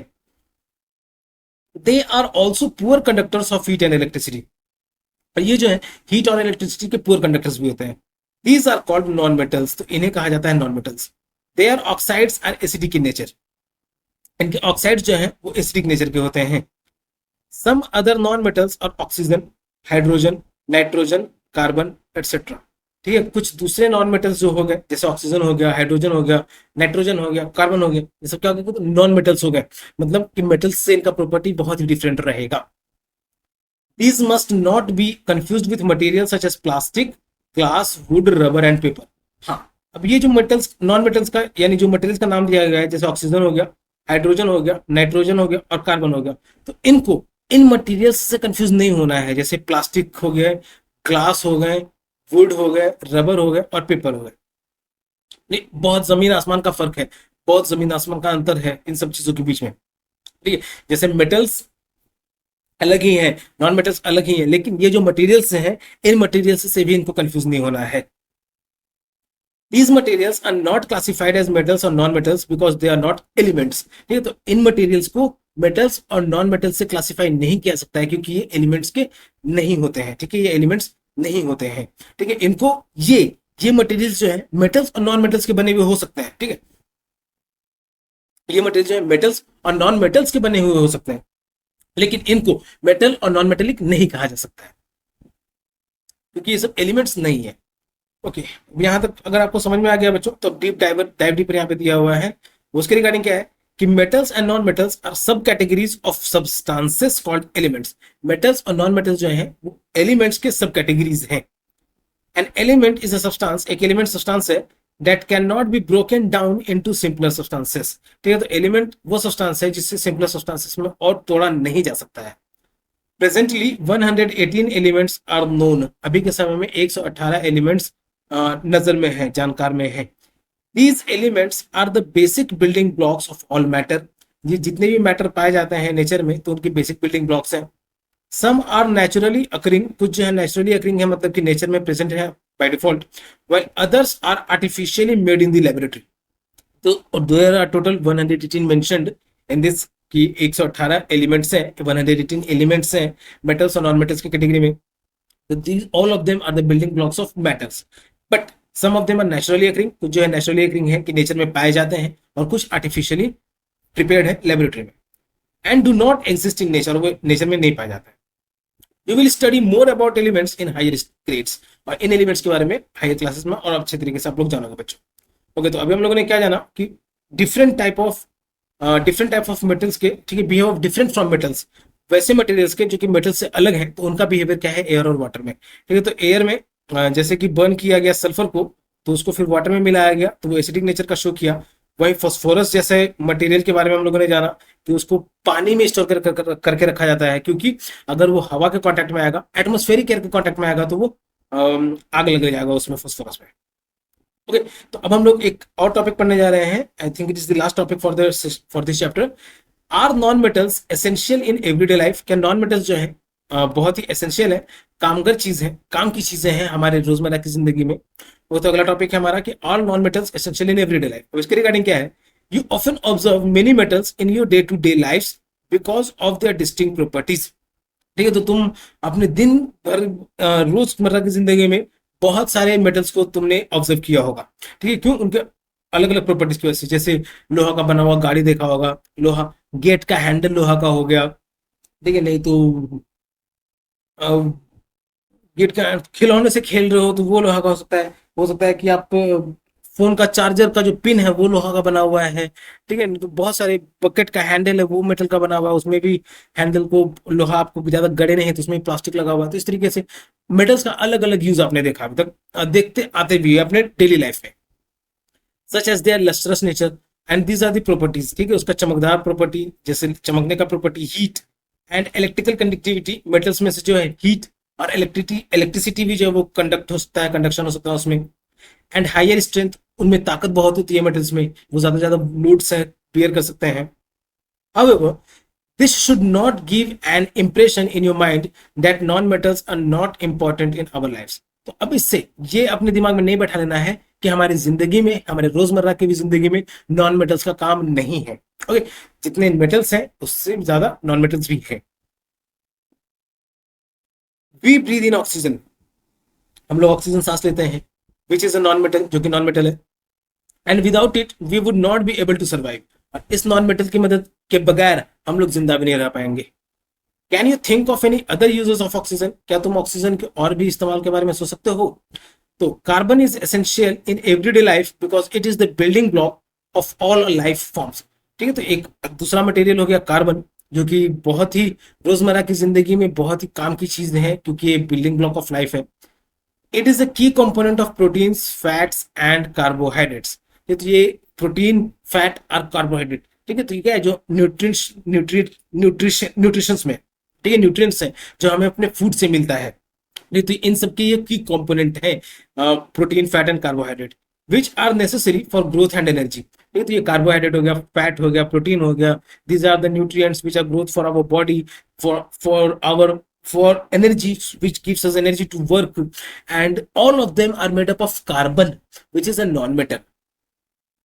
Further, nitrogen is used in the manufacturing of fertilisers and other chemicals. दूसरा एक और नॉन मेटल हो गया नाइट्रोजन, जो कि फर्टिलाइजर्स और दूसरा केमिकल बनाने में इस्तेमाल आता है। It is an essential nutrient for the growth of plants. ये एक एसेंशियल न्यूट्रिएंट है प्लांट्स की ग्रोथ के लिए। Chlorine is a non metal commonly used in water purification. Chlorine एक नॉन मेटल है जो कि पानी साफ करने के काम आता है, वाटर प्यूरिफिकेशन के लिए। A solution of iodine, a non metal, is applied on wounds as an antiseptic. देखिए सॉल्यूशन ऑफ आयोडीन जो है एक नॉन मेटल है, तो उसको भी घाव पे, जख्म पे अप्लाई किया जाता है, ताकि एंटीसेप्टिक रूप में, ताकि वहां पे भी वो ज्यादा इन्फेक्शन से बचाया जा सके। तो ये क्या हुआ, हम लोगों ने भी जाना कि जहाँ पे मेटल्स का बहुत सारा काम होता है, वह नॉन मेटल्स का भी हमारी जिंदगी में बहुत सारे यूजेस है। जैसे ऑक्सीजन सांस लेने का काम आता है, कार्बन से बहुत सारे न्यूट्रिएंट्स बने हुए हैं, और न्यूट्रिएंट्स के अलावा भी बहुत सारी चीजें बनी हुई है। नाइट्रोजन फर्टिलाइजर्स बनाने के काम आता है, और क्लोरीन वाटर प्यूरिफिकेशन के काम आ रहा है, आयोडीन एज एन एंटीसेप्टिक काम आ रहा है। तो इस तरीके से नॉन मेटल्स का भी हमारे एवरीडे लाइफ में बहुत ही सारा यूज है। ऑलराइट, साइंस एंड सोसाइटी, विज्ञान और समाज। अब इसके बीच में क्या सिमिलैरिटी और डिफरेंस है, तो do you know that many metals and their alloys. ठीक है, तो बहुत सारे मेटल्स हैं और उनके अलॉयज हैं। ठीक है, तो चैप्टर के स्टार्टिंग में ही जैसे स्टील के लिए बताया गया था, ठीक है, कि आयरन और कार्बन मिलाकर के स्टील बनाया जाता है, तो उसी को हम लोग mixture of iron and steel सिर्फ लिखा हुआ है ऊपर में, उसी मिक्सचर को हम लोग कहेंगे एलॉयज। ठीक है, मिक्सचर ऑफ टू और मोर मेटल्स और एंड नॉन मेटल। ठीक है, दो या दो से ज्यादा मेटल्स मिले होंगे, या तो दो या दो से ज्यादा मेटल और नॉन मेटल मिले होंगे, तो जो मिक्सचर बना है उसे हम लोग कहते हैं एलॉय। तो do you know that many metals and their alloys, कि बहुत सारे मेटल्स और फिर अलॉयज हैं जिनके। तो अलॉयज क्या, मिक्सचर ऑफ टू और मोर मेटल्स और a metal and a non metal. ठीक है, दो या दो से ज्यादा मेटल्स, नहीं तो एक मेटल और दूसरा non metal, are important for daily use as utensils and tools. तो ये बहुत ही इंपॉर्टेंट है डेली यूज के लिए, यूटेंसिल्स यानी बर्तन के लिए भी, बर्तन के तौर पे भी और औजार के तौर पे भी। These are also important for modern technologies, ये मॉडर्न टेक्नोलॉजीज के लिए भी बहुत ही यूजफुल है। And essential in almost every industry, और हर इंडस्ट्री में बहुत यूज कारगर है। Every special metals are also use in atomic energy. हर स्पेशल मेटल जो है एटॉमिक एनर्जी जनरेट करने के लिए यूज किया जाता है, सच एज जिरकोनियम, एरोस्पेस में टाइटेनियम एक्सेट्रा। ठीक है, तो एटॉमिक एनर्जी में जिरकोनियम एक एग्जांपल हो गया, एरोस्पेस में टाइटेनियम हो गया, जिसकी वजह से स्पेस शटल बनते हैं। In India many metals specially iron and aluminium, अपने भारत देश में बहुत सारे मेटल्स हो गए जैसे आयरन और एल्यूमिनियम हो गए, are recycled to minimise waste and contribute to sustainability. तो इनका रिसाइकिल किया जाता है ताकि कचरा ज्यादा से ज्यादा न उत्पन्न हो, ठीक है, और सस्टेनेबिलिटी भी बना रहे। So this is the science and society and their use our Indian culture, and it is the end of the chapter. Video थोड़ा लंबा हो गया है बच्चों, ठीक है, और वीडियो लंबा होने का कारण यह है कि एक ही वीडियो में पूरा चैप्टर को खत्म करने का कोशिश किया गया है, और आसान से आसान शब्दों में एक्सप्लेन करने का कोशिश किया गया है, ताकि आपको अगर स्कूल में भी समझ में नहीं आए तो ऑनलाइन भी अगर पढ़ने का कोशिश खोज रहे हो कि बढ़िया प्लेटफॉर्म पे मिले, तो आपको जेके ऑनलाइन क्लासेस पे आसानी से समझ में आ सके। ओके, तो अभी इन्हें नेक्स्ट में भी डिस्कस कर लेते हैं यहाँ पे, ठीक है, कि हम लोगों ने इस पूरे जो इतना बड़ा लंबा वीडियो चला है, तो इसमें हम लोग क्या क्या पढ़ा हम लोगों ने। तो मेटल्स एंड नॉन मेटल्स के बारे में पढ़ा, जो कि डिफरेंशिएट होते हैं बेस्ड ऑन देयर प्रॉपर्टीज। ठीक है, तो मेटल्स और नॉन मेटल्स जो है वो उनके प्रॉपर्टीज के बेसिस पे डिफरेंशिएट किए जाते हैं। Generally metals are lustrous whereas most non metals are non lustrous. आमतौर पे मेटल्स जो होते हैं वो चमकदार होते हैं, नॉन मेटल्स जो है वो चमकदार नहीं होते हैं। Metals are generally malleable and ductile. Metals जो है वो मेलिएबल होते हैं, मतलब कि they can be beaten into sheets, और डक्टाइल होते हैं मतलब they can be drawn into wires, while non metals do not have this property. वही नॉन मेटल्स में प्रॉपर्टी नहीं होता है। Metals are good conductors of heat and electricity. Metals जो है वो हीट और इलेक्ट्रिसिटी का गुड कंडक्टर है, but non metals are generally poor conductors. लेकिन नॉन मेटल्स जो है वो पुअर कंडक्टर्स के होते हैं। Metals react with oxygen to produce metal oxides which are basic in nature. Metals जो है वो ऑक्सीजन से रिएक्ट करता है मेटल ऑक्साइड बनाने के लिए, जो कि बेसिक नेचर का होता है। Non metals react with oxygen to produce oxides which are acidic in nature. वहीं नॉन मेटल्स जो हैं वो ऑक्साइड्स ऑक्सीजन से रिएक्ट करते हैं ऑक्साइड बनाने के लिए, लेकिन वो एसिडिक नेचर के होते हैं। Generally non metals do not react with water. आमतौर पे नॉन मेटल्स जो है वो वाटर के साथ रिएक्ट नहीं करते हैं। Metal objects get damaged when exposed to moist air and the process is known as corrosion. Metal objects जो है वो जब मॉइस्ट एयर के कांटेक्ट में आते हैं या खुले में अगर छुड़े रह जाते हैं तो वो खराब हो जाते हैं। तो वो उस प्रोसेस को कहते हैं, जिस प्रोसेस की वजह से वो खराब हो जा रहे हैं उस प्रोसेस को कहते हैं corrosion. Metals and non metals have wide application in everyday life. Metals और नॉन मेटल्स का हर रोजमर्रा की जिंदगी में बहुत ज्यादा इस्तेमाल है।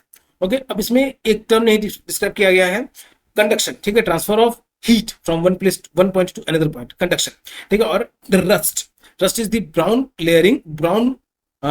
Covering over the iron. Metal के ऊपर में, आयरन के ऊपर में जो ब्राउन कवरिंग फॉर्म हो जा रहा है आयरन के ऊपर में, उसको कहा जा रहा है रस्ट, और प्रोसेस को कहा जाता है रस्टिंग। ऑलराइट, तो क्वेश्चन आंसर को हम लोग क्वेश्चन आंसर के पार्ट में डिस्कस करेंगे, and this is the end of the chapter discussion. Okay, so this is the end of the chapter, that is the chapter 4, the world of metals and non metals. तो hope बच्चों की video में अगर आप यहाँ तक बने हुए हो तो बने होने का कारण यही होगा कि आपको समझ में भी आ रहा था, और अगर बने हुए हो तो वीडियो को लाइक जरूर करना, मुझे भी हेल्प मिलेगा कि मैं आप तक और बेहतर से बेहतर तरीके से अपने कंटेंट को आप तक ला सकूं। ओके, और अपने दोस्तों के साथ भी इसे जरूर शेयर करना ताकि उनको भी पढ़ाई में हेल्प मिल सके, ठीक है। क्यों, दूसरों को भी मदद करना चाहिए यार, ठीक है। तो अपने दोस्तों के साथ भी इसे जरूर शेयर करना। Okay, so the chapter was the world of metals and non-metals. It was the fourth chapter from the class 7 science book. Okay, तो इसके जाने से पहले अगर पढ़ाई में किसी तरीके का हेल्प चाहिए तो all the services are paid online. अगर 1-to-1 ट्यूशन लेना चाहते हो ऑनलाइन तो दी सर्विसेज आर पेड, जो कि तुम जेके ऑनलाइन क्लासेस के वेबसाइट की मदद से, नहीं तो फोन नंबर की मदद से संपर्क करके अवेल कर सकते हो। ओके, इसके अलावा जेके ऑनलाइन क्लासेस यूट्यूब पे भी है, फेसबुक पे भी है, इंस्टाग्राम प्रोफाइल भी है, गूगल बिजनेस प्रोफाइल अभी टेम्पररी क्लोज्ड है। ओके, तो सभी जगह से लाइक फॉलो सब्सक्राइब जरूर करो। क्वारा पे भी है, सभी जगह से लाइक फॉलो सब्सक्राइब जरूर करो। मैं सब पे कभी ना कभी कुछ ना कुछ अपडेट कर ही देता हूँ ताकि लेटेस्ट अपडेट से अपडेटेड रहो, या फिर तुम मुझे डायरेक्ट ट्विटर पे भी फॉलो कर सकते हो। ओके, तो जिनको आता है उनके लिए रिवीजन, और जिनको नहीं आता उनके लिए शुरुआत। तब तक के लिए keep subscribing, keep supporting, keep loving and keep learning. Thank you.